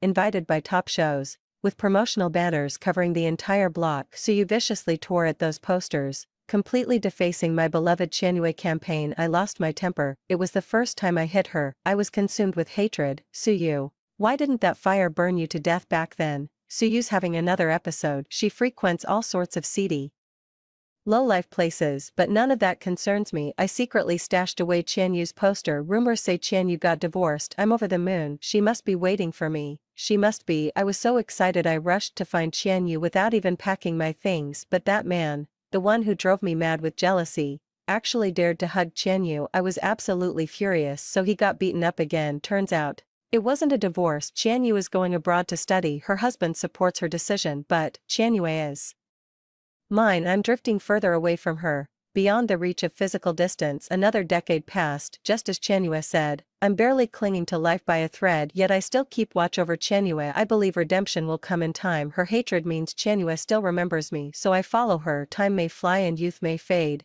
yet she remains as radiant and accomplished as ever. She never confines herself. At just the right age, she was blessed with an utterly delightful daughter. The child, I stood transfixed, watching her small figure disappear into the distance. Qianyue and that man took her for a walk, warm and beautiful. But this was my past. Why are you doing this to me? I think I finally understand what remorse feels like. A car is coming down the road. I rushed toward that child without a second thought. I must save her, just like I should have saved that child I doomed back then. I will save her, no matter what. But that man shielded the child perfectly as the car slowly drove past.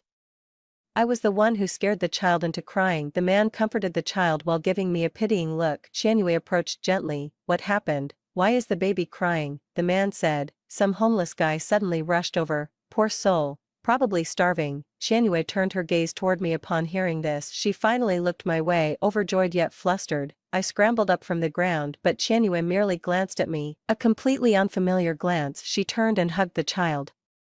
Sweetheart, do you see? We must work hard in the future to ensure even homeless people like this can have a place to call home. I waved away the bodyguards between us and stared coldly at Zhou Shichu. Did I ever stop you from saving Suyu? Zhou, impossible. Song Qianyue, look at me. I'm not homeless. I'm not like those ordinary people. I'm Zhou Shichu. I used to have beautiful moments too. Why won't you look back at me? Have you forgotten me? I reached out excitedly towards Qianyue, only to be stopped by that man. Frowning with a mix of helplessness and affection, he said, Qianyue, you shouldn't always be this kind. Some kindness is unnecessary. He seems mentally unstable. Let's take him to the police station. No, I won't go to the police station. I panicked suddenly. I can't let Qianyue see me like this. I turned and ran back. Limping badly, I journeyed through layers of time, watching the years slip further away from me. At last, the tears came. All that was beautiful has truly left me behind. What exactly have I lost? The rain pours outside the window as I grow old alone, with no one left to ask after me. Zhou Shichu, are you cold? The end. Story 2. My brother is the Buddhist insider of J City's elite circle. His Cheongsam girlfriend cried and said I bullied her. In order to get back at her, my brother forcibly shaved my head and forced me to kneel before the Buddha to atone. I was taken away and tortured, and he just watched from the side. Natural-born troublemaker, reaping what you sow, until I went insane. My body covered in sores, and died in the hospital. I then realized that I was the villainous second female lead in a noble family sweet romance novel. When I opened my eyes again, I had returned to 3 years ago, the day I had my head shaved. My brother was holding a pair of scissors, his face cold. Inin, you have to pay the price for your mistakes. I grabbed the scissors directly and aimed it at his throat. Laughed. Yes, brother. When you make a mistake, you have to pay the price. One on the 59th day in the hospital, my body emitted an extremely terrifying smell outside the hospital room. Several nurses were discussing the hot topic on social media. The Buddhist insider of J City's elite circle Lu Zhuanzhou's century wedding banquet with the popular star Lin Bailu. I heard that Lu Zong is completely smitten with Lin Bailu, even giving her the Buddhist beads. He never left his side since he was 18. Is the person lying in the hospital room not Lu Zong's sister? Shu. Speak quietly. I heard she did a lot of bad things, even not recognizing her own brother. Lu Zong specifically ordered that only her life needs to be kept, no painkillers at all. My whole body was rotting, and I was extremely clear-minded from the pain that night. Under my brother's arrangement, the people who once bullied me pushed the hospital room door with malicious smiles. Miss Lu, we have many interesting videos with you. Want to watch them? I was so scared that my mind completely broke down. Staggering and rushing off the bed, I fell from the window. When I opened my eyes again, when a familiar voice, filled with tears and accusation, rang out, Lu Huanzhou, how could you say you could protect me? Don't you know that your sister was the main perpetrator of the school bullying against me? The pain of near death still lingered in my body. The scene in front of me suddenly changed from dark to bright. The next moment, I saw Lin Bailu in a light blue cheongsam a few steps away. That pair of eyes, filled with tears, only looked at my brother for a second, then cast a cold gaze upon me. Lu Xuyin, come and apologize. Past memories surged up, like glass fragments piercing into the brain, bringing sharp pain. I pressed my temples, forcing out 3 words from my throat. Why? 2. Lin Bailu laughed mockingly. I already guessed you wouldn't apologize. After all, which murderer would admit to killing someone? I looked up and stared at her. You have paranoia. Why don't you just admit it? Who killed anyone? You're still jumping around here, aren't you? Your cheongsam isn't cheap. Why pretend to be a poor but virtuous girl? The more I spoke, the more angry Lin Bailu's expression became. It's as if I really had bullied her. Lu Huanzhou looked at her, his eyes flickering with a faint sense of sorrow. As in the previous life, he held the scissors and stepped toward me. Bullying classmates in school, and still refusing to admit it, he said coldly, Inin, you have to pay the price for your mistakes. I will torture you, and you can atone for your sins before the Buddha. He looked down at me from above. I thought about the previous life, and that's how he destroyed my hair that I had grown for several years. That month, he forcibly locked me in the temple, and Lin Bailu took away my most important role, and with that role, she won the Best Actress award. Later, I was released, but due to the so-called bullying Black History with hair that looked like a dog had Chewed it, sticking to my head, mocked by the entire network under Lu Huanzhou's instruction. My resources were gradually taken away by Lin Bailu with no way out. I had no choice but to seek out an investor I had known before, but I was drunk and taken away at a banquet, tortured and abused in a basement for 15 days. When those people took me away, Lu Huanzhou was watching from the side. He was twirling his Buddhist beads. Expressionless, a born bad seed, reaping what he sowed, thinking about this. A cold chill suddenly shot up from the base of my spine. I suddenly grabbed the scissors from Lu Huanzhou's hand, pointing the sharp tip at his throat, pulling up the corners of his lips. Yes, older brother, if you do something wrong, you have to pay the price. The sharp blade of the cold light was less than 10 centimeters from his throat. Lu Huanzhou suddenly frowned. Lu Xuan, it seems your parents have spoiled you. I gave you a chance, but you wouldn't admit your mistake. Don't blame me for not considering sibling feelings anymore. I coldly laughed. It's not like you're just getting worked up over a woman, believing whatever she says. Don't talk so nicely. I didn't do it, so I didn't do it. He interrupted me without expression. Lu Xuan, if it weren't for me, do you think you, this female star, are anything at all? 3. Saying that, he left with Lin Bailu that very night. When they left, I received a call from my agent. She was panicking on the phone. Xuan, did you fight with your brother? All the endorsements we have suddenly want to terminate the contracts, and the movie that director Lan had promised last month is also going to give the female lead role to that Lin Bailu. Why would siblings get to this point? You should go and apologize to Lu Zong and say a few soft words. It's no use. I exhaled softly, interrupting her. Lu Huanzhou is no longer my brother. As I said that, a sudden wave of bitterness and pain swept over my heart. In my previous life, I never knew why Lu Huanzhou changed. In his 18th year, he went to Nangua Temple in the suburbs of the city. After returning, he had a string of prayer beads on his wrist. He became extremely cold and distant. The older brother who once loved me dearly simply disappeared. I tried to act cute and ask him for pocket money, but he twisted the prayer beads and looked at me coldly. Buddha said, one should not have excessive desires. He no longer played and joked with me. He no longer drove me around for fun. He no longer came with his friends to help me regain my dignity after I lost a fight. Even without any evidence, he believed Lin Bailu's words and condemned me to death. The answer to this question only came after I died in my previous life. It turned out, the world I lived in was a luxury love story novel called Don't Convert for Her, and I was the villainous second female lead in the book. Because I had repeatedly bullied and harassed the female lead, Lin Bailu, I was sent to hell by my older brother who doted on his wife. For I told my agent, don't worry, I'll figure it out. Then I picked up the scissors again. I checked myself in the mirror and then slashed my shoulder fiercely. Ah, the flesh tore open, curled, and warm blood splattered on the mirror. I was in such severe pain that my whole body was convulsing, and I could hardly make a sound. After the intense pain subsided a bit, I calmly took photos of the wound and the blood-stained clothes. Then I sent the photos to my parents who were on vacation.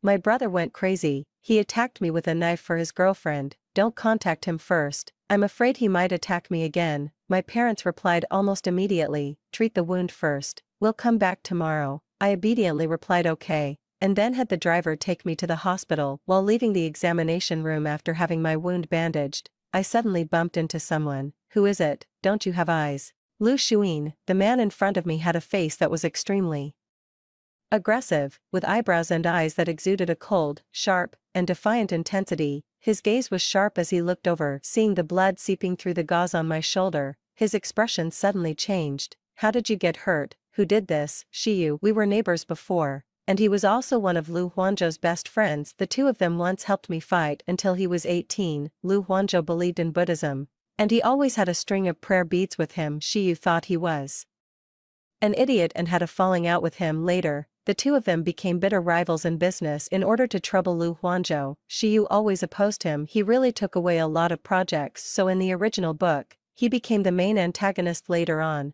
almost killing the female lead. I stared at his young and rebellious face, and a sudden thought flashed through my mind. In this world, it's not only Lin Bailu who can twist the truth and act. Thinking about this, I slightly lowered my head, revealing my pale and fragile neck hidden by my hair. Then my eyes became red, and tears fell one after another. It's my brother. My brother is going to kill me. By the time I said the last 3 words, my voice was choked and unclear because I secretly exerted force on my arm. The wound bled even more vigorously. Shiryu was staring at me, as if the blood-red color soaked in the gauze had hurt his eyes. What did you say? 5. The parking lot near the hospital. I got into Shiryu's Maybach, took off my mask, turned my head to look at him, and said in a low voice, "Thank you, mister." Sure. He tapped the steering wheel with his fingers, and upon hearing this, let out a sigh, so polite. What, did I have a falling out with your brother? And all the favors I did for you before are gone? I'm not saying that, Shiryu uncle. I leaned over to fasten my seatbelt,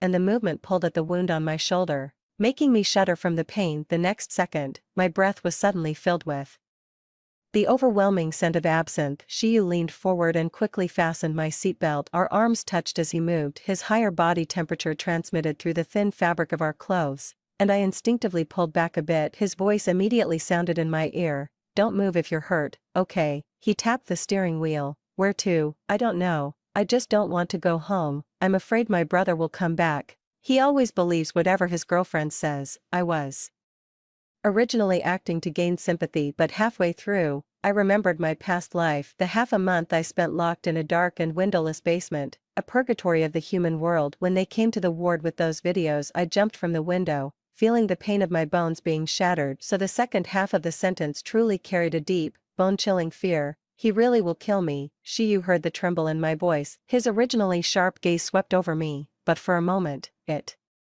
softened like dissolving mist. He paused for a moment, then reached out, placing his hand over my cold wrist, and squeezed it. "I'm here." "He won't, Lu Shuin, believe me." 6. He started the car and drove towards his house. The rest of the journey, no one spoke. I huddled in the passenger seat, getting drowsy from the rising effects of the medicine. In a daze, I even dreamed of when I was 14. I got into a fight to stand up for a girl who was being extorted for protection money. I came home with a bruised face and wanted to ask my older brother to take revenge for me, but I ran into Shiryu instead. "Lu Huanzhou asked me to tell you he's staying at school for rehearsal today." He was hunched over his jacket, his eyes as cold as ice. "It's fine. Taking revenge or finding a place to settle things is the same for anyone." Compared to Lu Huanzhou, who was always quiet and loved reading books, delving into financial knowledge since a young age, Shiyu was like a defiant little wolf. All the people around his age were made to submit to him. He casually picked up a baseball bat and found those hooligans in the smoky billiard room. "Bro, lend me a light." 2 cigarettes touched, lit, and then were forcefully pressed against the man's face. With the man scream, he laughed,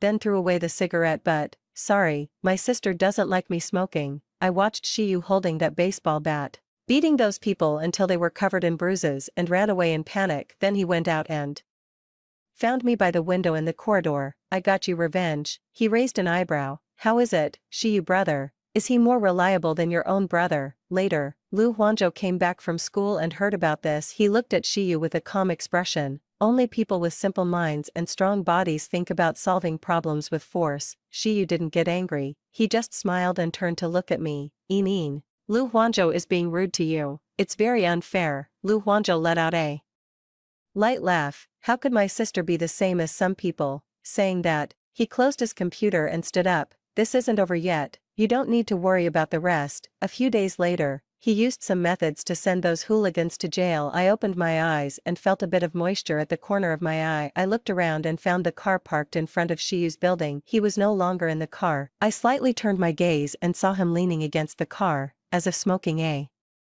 cigarette. "Shiyu Sr." I opened the car door and called out, my voice a bit hoarse. Shiyu turned around and extinguished the cigarette in his hand. "You're awake. What did you dream about?" I exhaled slowly and looked straight into his eyes. "I had a dream about the year I was 14, when you fought for me. The excuse was that my sister didn't like me smoking." He suddenly froze. His ears gradually turned a noticeable shade of red. "I don't have an older brother anymore, Shiyu. Would you still treat me like a younger sister?" Saying that, I gently tugged at his sleeve. I slightly tilted my head up. I presented my face in the most pitiful and vulnerable way possible to him. "I am a trained actor, and I have full confidence in my acting skills." However, Shiyu just stared at me. A moment later, his eyes, which were usually a bit carefree, showed an inexplicably dark emotion. I felt uneasy, wondering if my acting wasn't good enough and he had seen through my pretense of being pitiful. He suddenly spoke. Of course, I let out a sigh of relief and followed Shiyu to his house.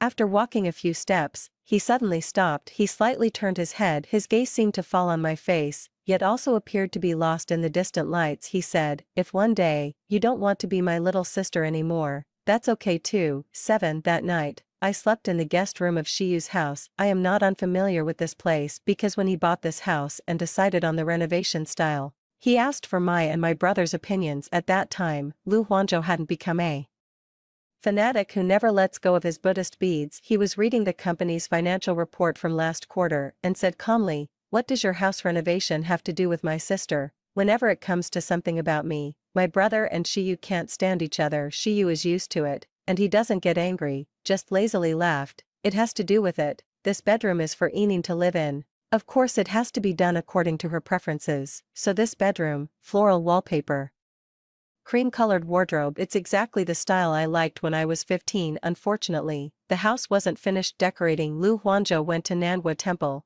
and after coming back, everything changed. 2 months later, he broke up with Shiyu. I never came here again. Now, lying in the bedroom filled with a faint orange scent, even though the wound on my shoulder was still painfully tearing, I still fell into deep sleep with the rising drowsiness. 8. The next day, my parents came back. They called me immediately, telling me to go home with Lu Huanzhou. I'll go in with you. When we arrived home, Shiyu didn't leave, but instead got out of the car with me. Lu Huanzhou is a fool right now. I'll go with you for your safety. As soon as I entered, I saw Lu Huanzhou sitting on the sofa. He was dressed in a suit, and his expressionless face looked surprisingly serious. Lin Bailu was sitting next to him, still in a cheongsam with snowflake and pear blossom embroidery, her eyes slightly red. I've heard everything Lu Huanzhou said about yesterday, my father said. He said he just wanted to give you a lesson and didn't actually hurt you. My tears immediately fell down, sobbing. I said, I already guessed he wouldn't admit it. After all, which murderer would admit to killing someone? Lu Huanzhou was turning his prayer beads in his hands, looking at me with a cold and sharp gaze. Lying through your teeth, you really are a bad person.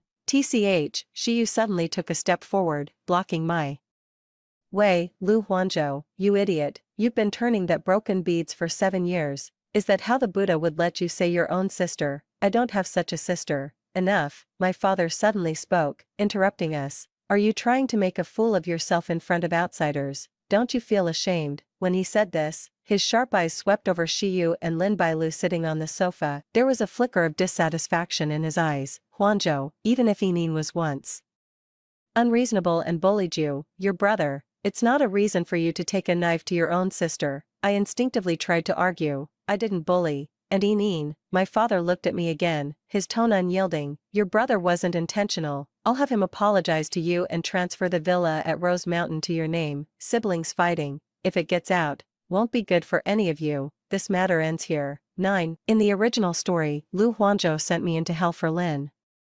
Bailu. He initially kept it a secret from the family until I died. He could no longer keep it hidden. Then he fabricated a bunch of baseless charges against me. He said I was promiscuous, got into too much trouble, and was approached by someone, which scared me into jumping off the building. My father believed him. Later, he died from a heart attack due to his opposition to his marriage with Lin Bailu. Even my mother was confined at home by him. His actions were called severe measures, a satisfying outcome. Readers said he was originally a compassionate monk, yet he was willing to fall into darkness for Lin Bailu, which was too fascinating. Their glorious love bloomed on my flesh and blood. I expected my father wouldn't believe Lu Huanzhou because in his eyes, I have always been delicate. Even a small scrape on my wrist would make me cry. There would be no determination to cut oneself, but I didn't expect, even if I stabbed myself, the punishment it could bring to Lu Huanzhou would only be this little. The wound on my shoulder was still aching slightly. I looked at my father, feeling cold all over. I opened my mouth but couldn't say anything. Uncle, you're handling this matter really fairly. Shiyu suddenly took my hand that was hanging at my side. The scorching temperature was transmitted over, inheriting from his father. I suppose Lu Huanzhou also learned from you, my father said coldly. What concerns the Lu family is none of your business. Sure family, sure. You tilted his head and let out a cold smile. Is that so? Unfortunately, I was born with a habit of meddling. Some justice you can't get back, only I can help her get it. After saying that, he turned around and gently pulled my hand. Enin, let's go. We walked to the door side by side. Suddenly, behind us came Lin Bailu's cold and stubborn voice. Is Mr. Sure really going to take the side of someone who was bullied at school? Bullying. He stopped walking, slightly turned his head, and suddenly smiled, even if my sister did bully you, it's your own fault, got it? 10. I really didn't bully her. Thinking about the female protagonist's aura, I was afraid that sure you would believe Lin Bailu's words. Getting into the car, I nervously said, I don't even know her, mister. Sure you, believe me, sure you. Suddenly turned around and looked at me. No, you do know her. Do you forget, Eneen, that year when you had your 12th birthday party and invited all the girls in the class to your house, except one? I tried to recall, and gradually I began to remember. Are you talking about that girl, Lin Bailu? She nodded. At that time, I came late because I wanted to buy the chestnut cake you liked. I saw a girl lingering outside your house. I asked her why she didn't go in, and she cried, saying she didn't have your invitation. Maybe she thought you invited all the classmates, but not her, so you were isolating and bullying her. I suddenly didn't know what to say. I did invite her. She herself said she had to help her grandmother with housework and couldn't come. I guess there are people in this world who are good at blaming others for everything. She's always innocent, he said, ruffling my hair. Then he coughed, covering his slightly red earlobe, and started the car. Don't worry, I'm here. 11. It was just like my past life's memories. While Lu Huanzhou was unrelenting in giving resources to Lin Bailu, he was secretly sending people to deal with me. The black materials about my school bullying spread online and hit the hot search list. Is that true? Isn't she the daughter of the Lu family? The daughter of the family would be the one who bullies people. It said she's Lu Huanzhou's sister. Wow, how could the Buddhist insider of J City's elite circle have such a cruel sister? It said that she was the one who bullied and isolated Lin Bailu before. My reputation has plummeted, and several endorsements and film roles that were once a certainty have now turned to Lin Bailu instead. Fortunately, because my father had warned him, Lu Huanzhou didn't dare to go too far. She first secured a contract worth hundreds of millions for him, then handed over the high-end jewelry under Shiyu's company for me to endorse. The nun is too idle. I'll find him something to do, he said, and handed me a document. These are the lists of the online marketers who spread the rumor about you bullying in school. Have your agent find a lawyer and sue them one by one. I rubbed my reddening eyes. Thank you, Shiyu. I don't know what I would have done without you. He looked at me intently. After a long silence, he sighed barely perceptibly. Then he said, also, about the female lead of 10 Dreams, 9 Piece, Lu Huanzhou invested 40 million and intended to assign that role to his girlfriend, so I added another 40 million to give the director a fair chance to audition for you. 12. At the end of the month, I saw Lin Bailu and Lu Huanzhou again at the audition for 10 Dreams, 9 Piece. Lin Bailu looked at me with disgust. Lu Huanzhou grabbed my wrist and pulled me to the stairwell at the end of the corridor. Lu Xuyin, I'm giving you one last chance. He looked down at me with a superior expression. Apologize publicly to Bailu, give up this audition, and go to the Buddha to confess and atone. Otherwise, don't blame me for not being a brother anymore. He didn't hold back at all, and my wrist ached as if my bones were breaking. Yet I still looked up and smiled, saying, Lu Huanzhou, what brotherly feelings do we have? Even you know your Cheongsam girlfriend is just a vase. In terms of fair competition, she could never beat me. Lu Huanzhou lowered his face. You're too full of yourself. I locked eyes with him. Then let's try. 10 Dreams, 9 Piece is a female lead drama. It's about how the female lead, from a dying beggar in a temple, gradually rises to become the empress. In my previous life, those days before I died, the TV in the hospital room played this movie. Lin Bai's portrayal of the Empress always had a cold and stubborn aura, no matter what situation she was in, unyielding, unrelenting, never yielding. But it shouldn't be like this. She should lower her head, apologize, and act pitiful, using all the resources around her. A general's success is built upon the bones of 10,000 soldiers. That position has always been full of difficulties and dangers. She should not have walked up there with her back straight. It should have been a position she crawled to, covered in blood. I have always had confidence in my professional level. That is also my biggest reliance. 13. After the audition, I sat in the limousine. My agent asked me, how did it go? I smiled and said, I'm almost certain, as for acting skills, Lin Bailu will never catch up with me even if she works for 10 more years. I took out my phone to share this news with Shiyu, but he never answered my call. 3 days later, the audition results were out. They finally decided on Lin Bailu as the cast. I couldn't believe it, and wanted to go to the banquet to ask the director for an explanation. But when I got to I saw a familiar Maybach from afar. Somebody opened the car door and stepped out with a long leg wrapped in trousers. It was Shiyu. He was dressed in a suit, which was rare for him. I caught up with him, wanting to tell him not to look for the director anymore, that I would handle the rest. I wanted to apologize to him, saying that his 40 million had been in vain, but when I reached the door, I was about to push it open. A voice came from inside. "Sure you is here." He lazily replied, and a second later, suddenly laughed out loud. "Lu Huanzhou, I'm not saying this, your sister is really easy to fool." 14 I stood outside in shock. It was as if someone had fired a shot from the void, hitting me in the chest. A wind passed through the wound of blood-stained flesh, tearing out a sharp pain. I forgot how I walked down the stairs, how I got back into the car and called my agent, telling her, "I think I'll pass on this role, better luck next time." When I came to my senses, the car was already parked in front of Shiyu's building under a dim street lamp. I don't know how long I had been waiting, but I finally saw the familiar silver-blue Maybach again. The car stopped very close to me. Shiyu got out of the car, came over, opened the door, and sat in the passenger seat. "What's wrong with you, Enin? Why aren't you asleep so late?" I turned to him and said, "The audition results are out.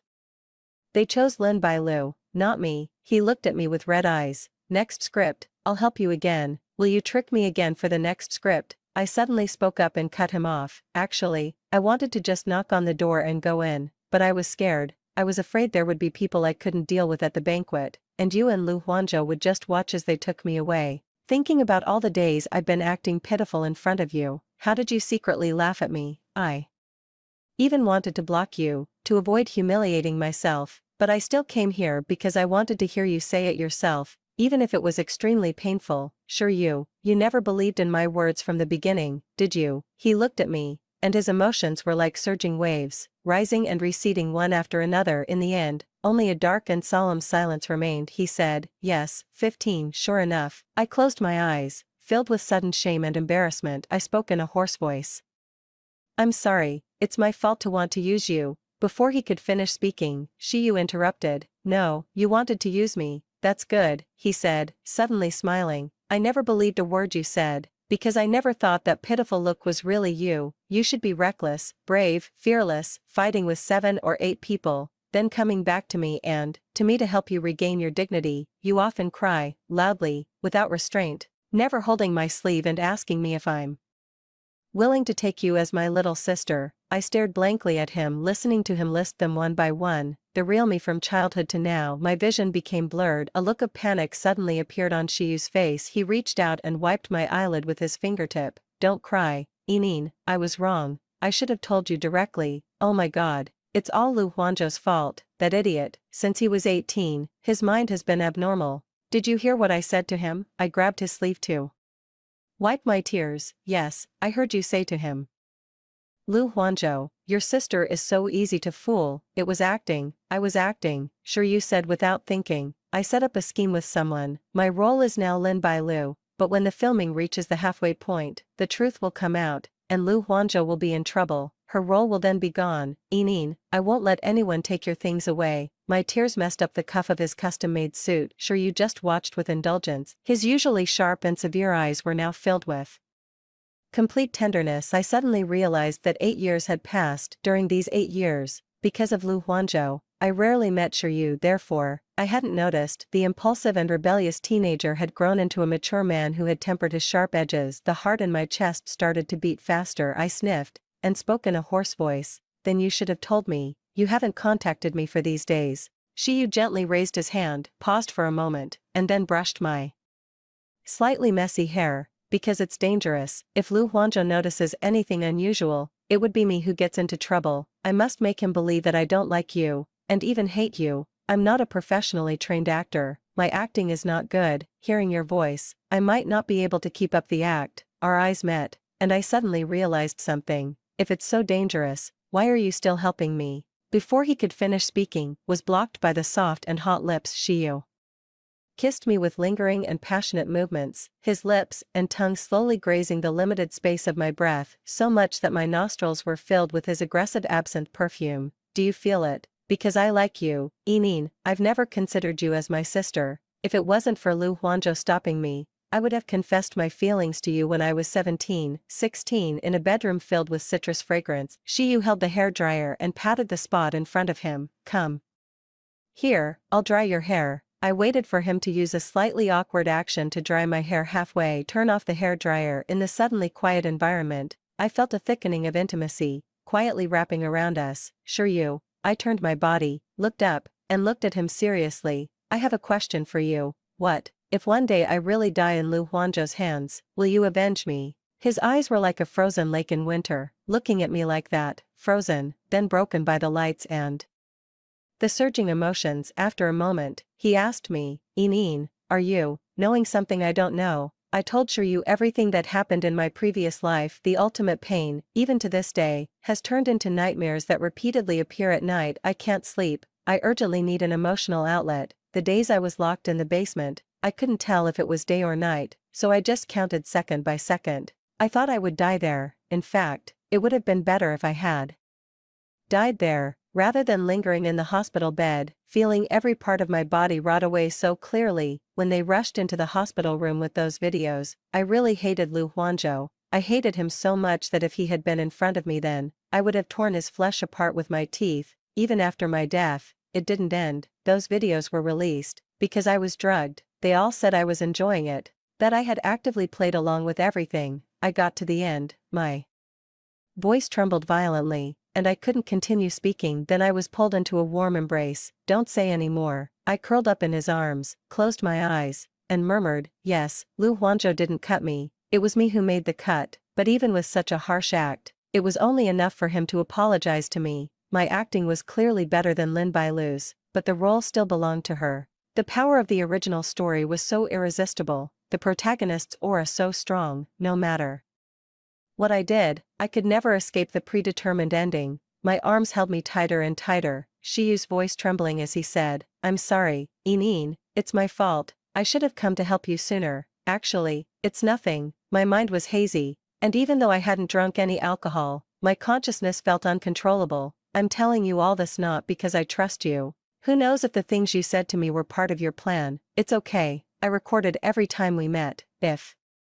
you lie to me, I will send these recordings to Lu Huanzhou, and we'll all be in trouble. I lifted my eyes, and in my blurred vision, it was Shiryu's red eyes. It's my fault for not doing well enough to make you fully trust me. He reached out and touched my forehead. You're feverish, Ineen, rest first. 17 That night, I had another dream. The dream seemed to be a scene from a past life. Shiryu became the main villain, and in the original story's climax, he kidnapped Lin Bailu. He was sailing on a yacht, and he had bombs tied all over Lin Bailu. Lu Huanzhou, guess, when I press the switch, will your fiancé be blown into pieces? Lu Huanzhou's face turned pale. What do you want? Come at me. Lu is afraid of pain. Don't do this to her. Shiryu, no matter what, we were once friends. Then Shiryu suddenly laughed like a madman. She's afraid of pain. She's more afraid of pain than your so-called virtuous fiancé. Why won't you let her go? Let's die together. Lin Bailu, at that time, it had been a very long time since I died, so Lu Huanzhou didn't even realize who he was talking about. Just as Shiryu lost control of his emotions, he signaled the sniper beside him to aim. Bang! The bullet hit the center of his forehead. 18 I finally remembered. In the original text of Not Returning for Her,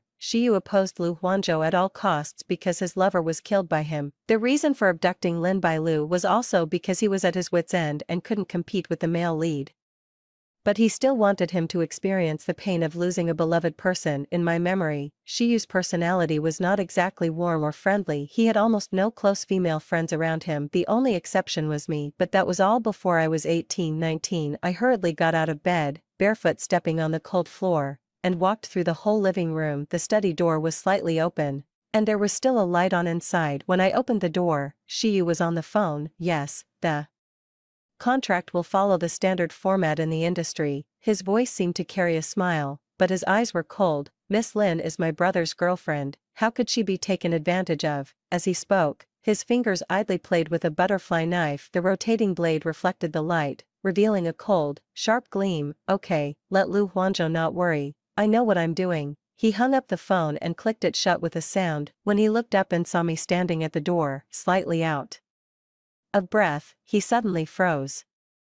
Ineen, why aren't you wearing? He didn't finish speaking, and I rushed over, throwing myself into his arms. The wound on my shoulder had not fully healed, but it was just a shallow scar. I collided with his chest, feeling a slight pain. That bit of pain reminded me that I was still alive. I hadn't perished and vanished into the void after that tragic fall in my previous life. After my rebirth, even if everything replayed, my parents favored Lu Huanzhou. I was not as helpless as a floating piece of wood. Sure, you hold on to me tightly. He obediently wrapped his arms around my waist, not letting me fall. I raised my head and urgently searched for his lips, then kissed them fiercely on. This kiss was hasty and brutal, more like the primal biting of animals. I even tasted a faint trace of blood. Shiyu did not resist, allowing and submitting to all my outbursts. In the end, I pulled his tie and brushed against his rapidly moving Adam's apple. Panting heavily, I called out to him, "Brother, brother."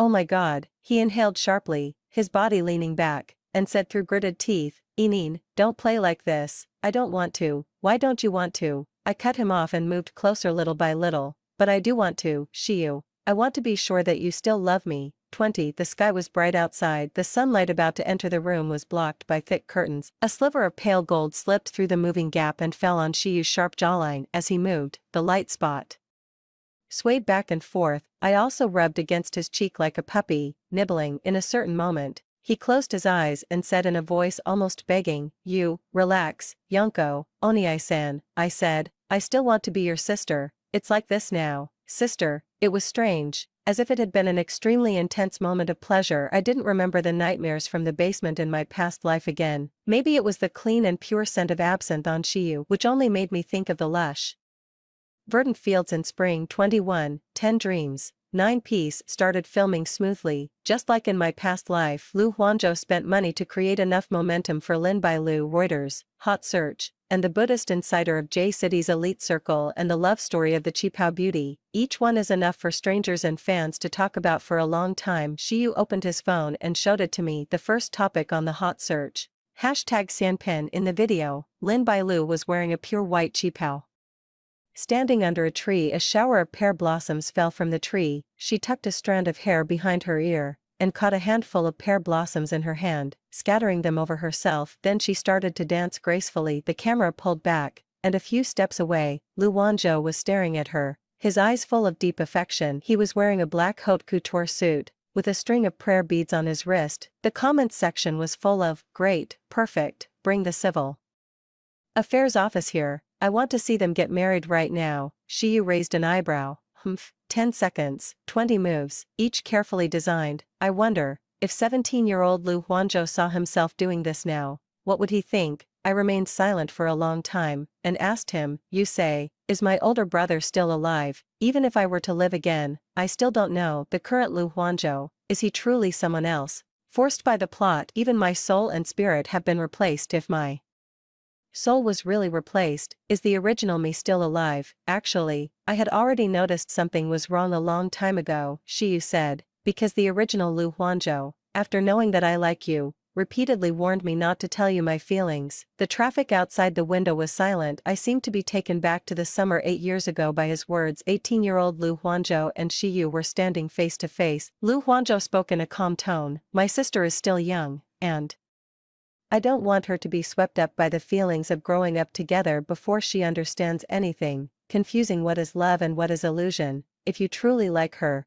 wait a few more years, and then tell her when she's older." At this point, Shiyu paused for a moment, but I didn't wait for it. The second month, he went to Nangua Temple, and when he came back, he was like he had been bewitched. When we gathered, a useless guy got drunk and made fun of you. If it had been before, Lu Huanzhou would have fought him already. I punched that guy, but he stopped me instead. He said, "It's just a joke." The Buddha said to forgive, and also said that we shouldn't create karmic obstacles for someone unimportant. I said, "Enin is your sister." He said, "What if she is? She's just a flesh and blood person, an illusion." He laughed mockingly. I don't know whether it was Lu Huanzhou or another stranger. In any case, if he himself knew, he would have wanted to commit suicide on the spot. After all, he would never allow anyone to hurt you, let alone himself. 22 For the next half a month, because of Lu Huanzhou's deliberate harassment, and sure you wanted to gain his trust, he couldn't help me. My resources have been lost a lot again. Fortunately, a director I had worked with before, who appreciated my acting, gave me a role as the third female lead. The role isn't too big, And it can be wrapped up in a month. It's exactly the type I'm interested in. A month is enough, I comforted my agent, who looked very discouraged. After a month, some things will become clear. After joining the set, I was busy with filming, and I started messaging Shiyu less frequently. He was very lonely, staying at home alone. He sent me a video in the middle of the night. I only watched for 10 seconds before turning it off, blushing, and sending him a message. Shiryu, are you a pervert? I am. What's it to you? Enin, would you like a pervert? That afternoon, he finally sent me a message. The final stage of the net is about to be cast. It's almost over. Enin, I put my phone away and looked at the breathtaking resort mountain scenery. This was the last filming location in my group, but I didn't expect that 10 Dreams, 9 Piece would also film here. While I was changing clothes, I happened to bump into Lin Bailu in a flowing white robe and Lu Wanzhou, who had come to visit her, near the waterfall. Lu Xuyin, I had originally wanted to pretend I hadn't seen it, but I was stopped by Lu Wanzhou. I have given you many chances, but you have never shown any remorse. He twisted the Buddhist prayer beads in his hand, looking at me with that annoyingly compassionate and cold expression. From now on, whatever your fate is, it will be your own doing. I stopped in my tracks and turned back to look at him, suddenly laughing. Yes, Lu Wanzhou, whatever your fate is, it will be your own doing. Remember that. 23 Back at the set, I finished my last scene and successfully wrapped filming. After wrapping up, the director insisted on holding a farewell banquet for me out of courtesy. I drank a few more cups and became a bit dizzy, then went out to call my agent, let her send her assistant to pick me up. The phone was hung up, and I walked to the window at the end of the corridor to get some cold air to clear my head. My body was getting increasingly hot. It felt like fire was burning inside me, making my steps weak. And I had to lean against the wall. Memories from my past life suddenly came to my mind. It's him again, Lu Wanzhou. He's determined to kill me. Even if I was careful not to meet the people from my past life, he would still hire someone to drug me and have those people come after me. I used my trembling hand to take off the brooch, and the tip of the pin pierced my skin, drawing a bloody line. Intense pain gave me a moment of clarity, and I staggered toward the elevator. But as I passed the stairwell, I was pulled in by a suddenly extended hand. The scream about to escape was forcibly muffled by a large hand. Before my heart was devoured by immense despair and panic, I first smelled a familiar absinthe fragrance. My heart, which had been high in the air, seemed to drop down instantly. Shiryu, I collapsed in his arm, sobbing. Lu Wanzhou put poison in my drink. My voice was extremely hoarse, and it carried a seductive tone I couldn't even imagine myself having. The back of Shiryu's hand gently pressed against my cheek, cool like a rainstorm in a long drought desert. I know. He picked me up and carried me in his arms. So I'm here, Enin. Lu Wanzhou is done for. A dog in a corner will jump over the wall. I'm just afraid something will happen to you. He originally wanted to take me back, but the resort was far from the city. It would take at least 3 hours to drive back. So finally, Shiryu booked a suite on the top floor. As soon as we entered, I pulled his collar and rolled onto the soft long pile carpet with him. Brother, help me. I clumsily tried to bite his buttons. Shiryu raised his hand to block me, but I bit his fingertip. Take it easy, Onan. He didn't dodge, and even when bitten and bleeding, he didn't so much as flinch, just pulling my hair and placing soft, delicate kisses. It's just getting dark. We still have the whole night ahead of us. The window hadn't rained, but the moon seemed to melt, dripping into the clouds. In the end, every inch of my skin was covered in the scent of absinthe, gradually mixed with my own scent. In a certain moment, they merged and spread out. 24 The next morning, I woke up with a splitting headache. After a few seconds, my memory gradually returned. I just remembered how crazy I was last night. Even the parts of Shiyu's neck that couldn't be covered by his shirt had a blood-clotted tooth mark. He gently touched it with his fingertip and smiled at my apologetic look. I'm happy, Enin. Last night, I think I also dreamed about the past lives you mentioned. Leave a little more marks, so that we can prove I'm yours. It's better than your past life, where I loved you for so many years and no one in the world knew. My past life, I was the notorious villainous second female lead. He was the ruthless and crazy main villain. At that time, neither he nor I could have imagined it. We would have this day. Shiyu picked up the crumpled skirt from the ground and helped me put it on. When we walked out together, we bumped into Lu Wanzhou in the elevator. In front of him, Shiyu affectionately put his arm around my shoulder. I smiled at him. What's wrong, Buddha's disciple? Are you about to face an investigation? It seems you've committed so many illegal acts that even the Buddha can't protect you anymore. Lu Huanzhou's gaze fixed on me sharp enough to want to kill me on the spot. What's wrong? Did you find out that I wasn't taken to the basement by the people you sent, and are you disappointed? The elevator stopped on the first floor. Two uniformed law enforcement officers were standing at the door. They nodded politely at Lu Huanzhou,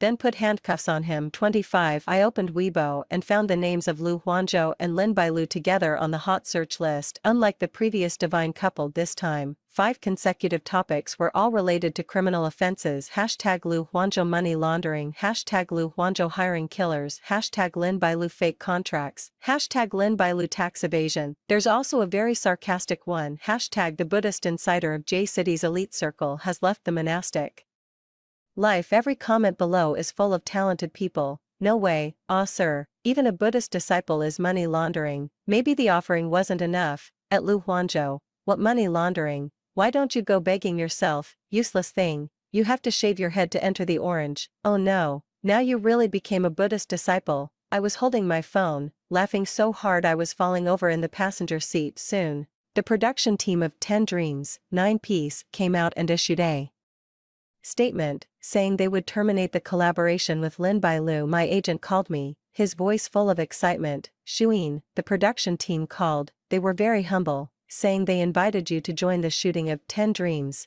9 Piece as the female lead, and you can set your own conditions. There are companies that hadn't collaborated before, but they contacted me again. A day in the spotlight, a day in hell. This circle is just so realistic, but being in it, I've long been accustomed to its nature. At first, I thought Shiyu would be affected inevitably by working with Lu Huanzhou. Unexpectedly, it was his half-brother who was taken away for investigation together. You know, my family situation is very complicated. After my father passed away, she always wanted her son to inherit the family business. When I said these words, Shiyu and I were sitting by the window. He hugged me from behind, and his soft, delicate kisses fell on my shoulder. So, the 40 million for that project, he thought he was cutting me off, and invested it in his own name. Although this was a bit risky, it also solved 2 problems. Let's not talk about that, okay, Yin. His handsome and sharp eyes were tinged with a tempting red from desire. His tone also carried an enticing implication. Show me your hand, help me,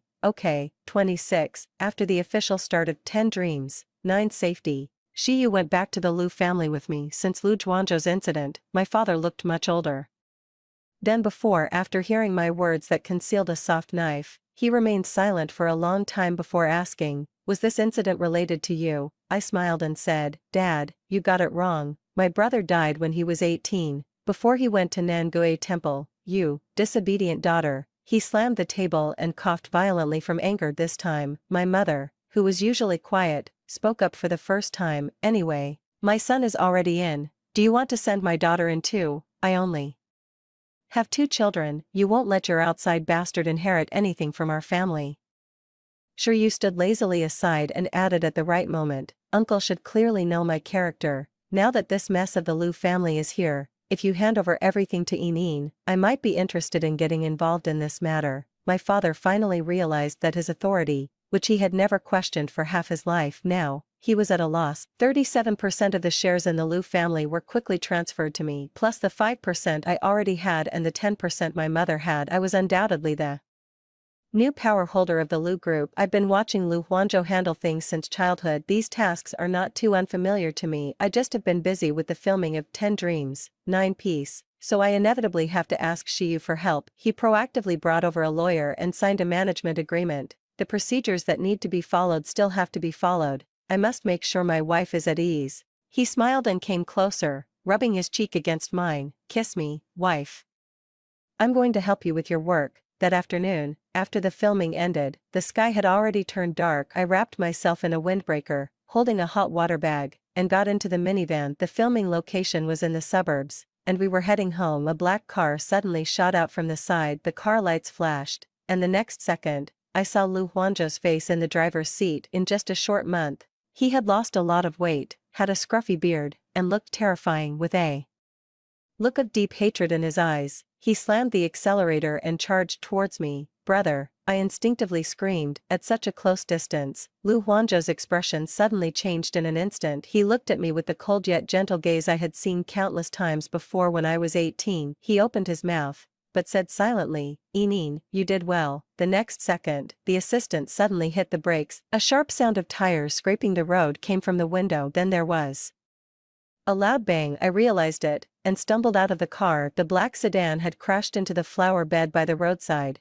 and the front of the car was completely deformed. A bent metal railing pierced the front window of the car and stuck straight into his chest. 27 When spring came, Shiyu proposed to me. There was no grand scene, just in the top floor of the Lusher building, in my office. He closed the file and walked to me, slightly lowering his head. I thought he was going to ask for a kiss, and subconsciously tilted my head up. The next second, he knelt down in front of me, because the ring was personally designed and polished by me. It took some time to make, otherwise it could have been done last winter. He smiled, looking at me with a tender gaze. After all, it's something I've been thinking about every day since I was 17. Yonko, marry me, okay? His eyes were sparkling, like sunlight reflecting on a clear lake. I curved my lips slightly, extending my hand. Okay. The next month, 10 Dreams, 9 Piece was released. It grossed 3.7 billion yuan in a month. The film was sent to participate in an exhibition and won several prestigious domestic and international awards. The day I picked up the Best Actress trophy,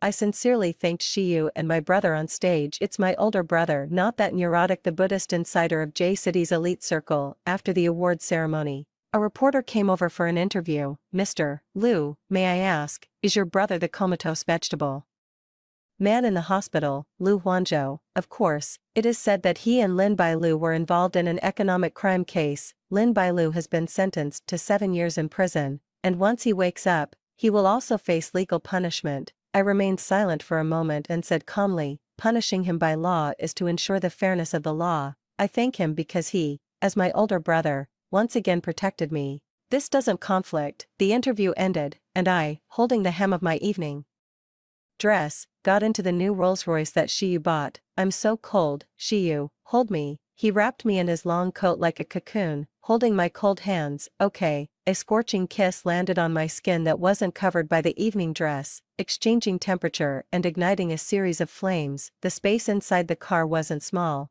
but it gradually became extremely crowded between our movements. In the end, I begged for mercy with a trembling voice. "So hot, brother." Shiyu's hot breath was against my ear, getting more and more scorching. "Brother is also so hot. Come on, Eneen, help me cool down." I had been making a lot of noise in the car, and after getting home, I kept pestering Shiyu all night. He noticed I was in a bad mood and indulged me no matter what. In the end, I had no strength left. My fingers were weak as I lay on the bed, staring at the ceiling. Suddenly, I said, "Do you think my brother will wake up again? Or, maybe the one who wakes up is not him, but that monk?"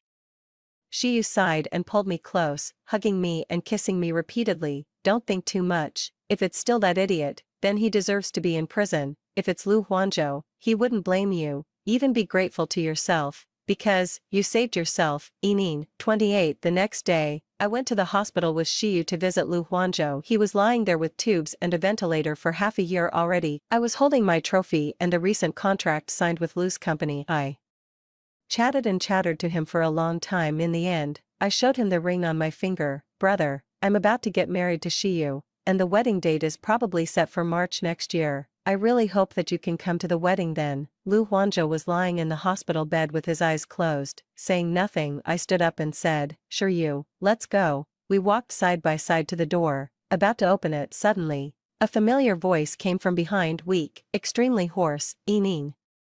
I turned around quickly. Cherry blossom petals were swirling outside the window, and one of them danced with the flowing sheer curtain and drifted into the room. Liu Huanzhou was lying in the hospital bed, looking at me with such softness and approval. "You saved yourself, Eneen, you're really remarkable."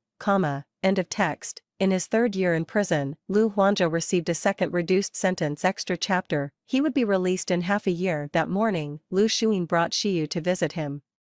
Through the thick glass window, her eyes were a bit red, but she smiled and asked him, "Today is my birthday, do you still remember?" Liu Huanzhou nodded. After thinking for a moment, he said to Shiyu beside him, "Eneen doesn't like cake, take her to eat Cantonese cuisine." Shiyu said with a bad mood, "I have been married to Eneen for 3 years, I know that better than you do." Liu Huanzhou tugged at the corner of his lips, revealing a smile. "Eneen has been my sister for 26 years. Shiyu's gaze fell on his thin face.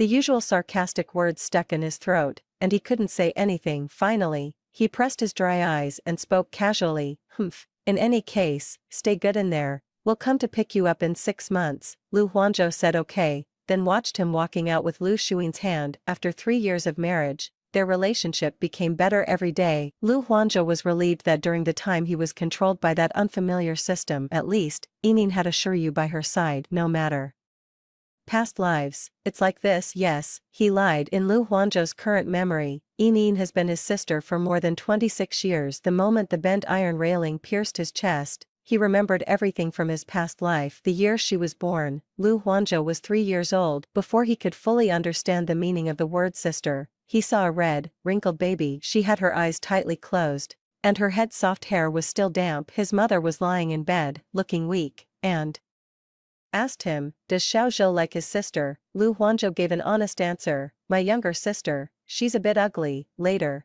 as they grew up, this incident was always brought up to tease Lu Xuin. "Your brother's first impression of you was that you were ugly." She didn't get angry, but just raised her chin. "That's because I was born too late. Otherwise, if he saw me when he was born, he would also think he was ugly." That's what she said. But the next day, she still used the excuse you used to call me ugly. That's really unfair. To take Lu Huanzhou's monthly allowance, Lu Huanzhou loved his younger sister very, very much. He knew she was naive, spoiled, a bit simple, and only interested in things she liked. He never thought this was a big deal. After all, not everyone in this world can be naturally talented and decisive. As long as he is alive, Lu Jia's property will always be half hers. No one will be able to bully her. But Lu Huanzhou found himself wrong. 3 days before his 18th birthday one night, a strange mechanical voice unexpectedly rang in his mind. That voice told him that the sister he had cherished and spoiled for 15 years, Lu Xuin, was a bad person. He will meet a classmate who once was bullied and isolated by his sister,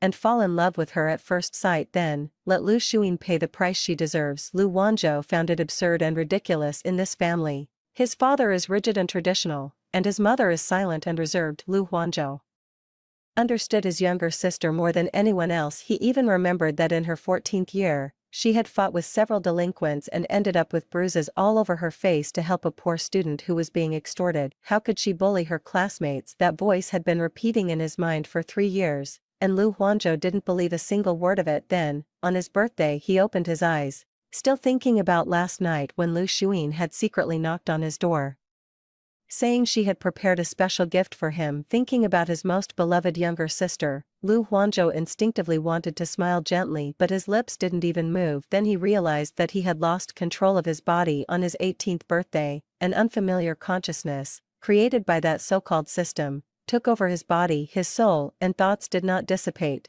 but he was trapped within his body. He watched helplessly as he went to Nangui Temple. When he returned, he inexplicably had a string of prayer beads around his wrist. That consciousness introduced itself as the Buddhist insider of J City's elite circle, and when facing Lu Xuin, it looked cold to the extreme. He said, "Stay away from me." Lu Xuin held the gift box, standing in confusion at the spot. For the next 7 years, she never once felt the intimacy Lu Huanzhou had shown before he was 18. Lu Huanzhou watched helplessly as he became unrecognizable and unfeeling, watching Shiryu and himself break up, watching Lu Xuin get into the film academy, enter the entertainment industry, and almost become strangers to him. Then, in his 25th year, the so-called original female lead, Lin Bailu, appeared. She was wearing a long, plain-colored cheongsam, like a tender new willow branch, standing before him stubbornly looking up. "Mr. Lu, even if you can cover the sky with one hand, you can't really disregard fairness and justice." For Lu Huanzhou, such methods could even be considered clumsy. Yet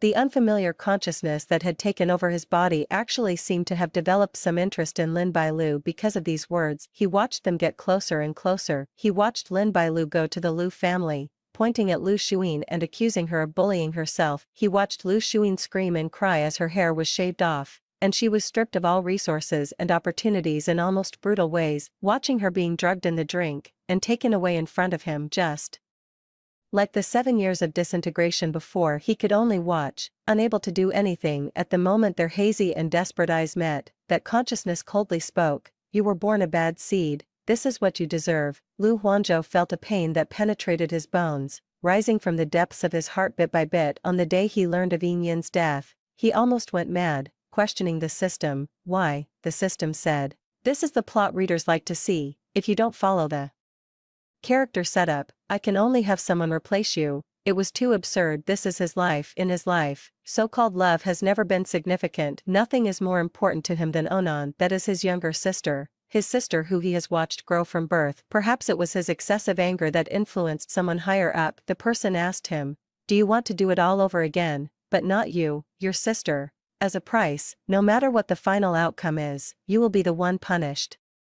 If that unfamiliar consciousness wins again, his soul will completely vanish from this world. If Onan wins, his soul will return to his body, but he will still have to pay the price for his previous actions. That voice asked him, how about it? Want to take a gamble? Why not? Lu Huanzhou showed no expression. No matter what, it's better than this. How could he allow Yinyin to die with such a reputation that everyone despised, while the two main culprits remained unscathed, even being loved by thousands of people? Fortunately, he won the bet. The day Lu Huanzhou was released from prison, sure you came to pick him up in a car. A group of reporters were blocking the entrance, waiting to interview him. The former top executive of Lu's company, now fallen from grace. There's something going on at the company. Yinyin went to handle it. Getting into the car, Shiyu said, we'll go home directly, she'll be back soon. Lu Huanzhou softly replied, okay. The silent air was flowing in the car.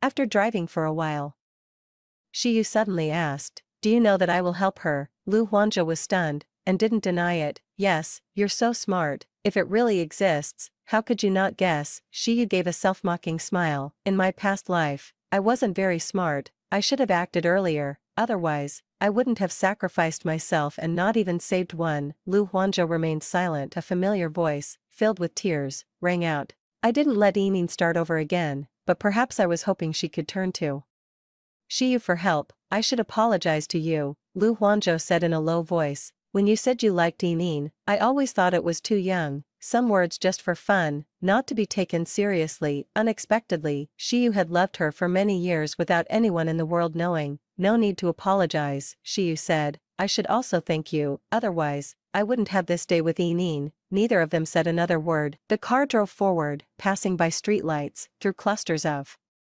flowers. Stopped in front of a villa surrounded by rose walls. Shiyu unfastened his seatbelt, turning around with a bit of pride. Yinyin has now moved behind the scenes and is known in the industry as a top-tier investor. She won't easily act unless she's very interested in a script. Lu Huanzhou looked into his eyes and said, you've taken good care of her. Shiyu nodded. So you also need to get better, or she won't be at ease. They got out of the car. From a distance, Lu Shuyin was standing at the door, her eyes sparkling with tears. Lu Huanzhou thought back to the day he woke up in the hospital. The police soon found out the news and came to the hospital to take him to prison. Lu Shuyin still acted like a child, crying and throwing herself into his arms, asking him, bro, are you angry with me? Lu Huanzhou gently smiled, of course not. In his heart, a brother who failed to protect his sister should pay such a price.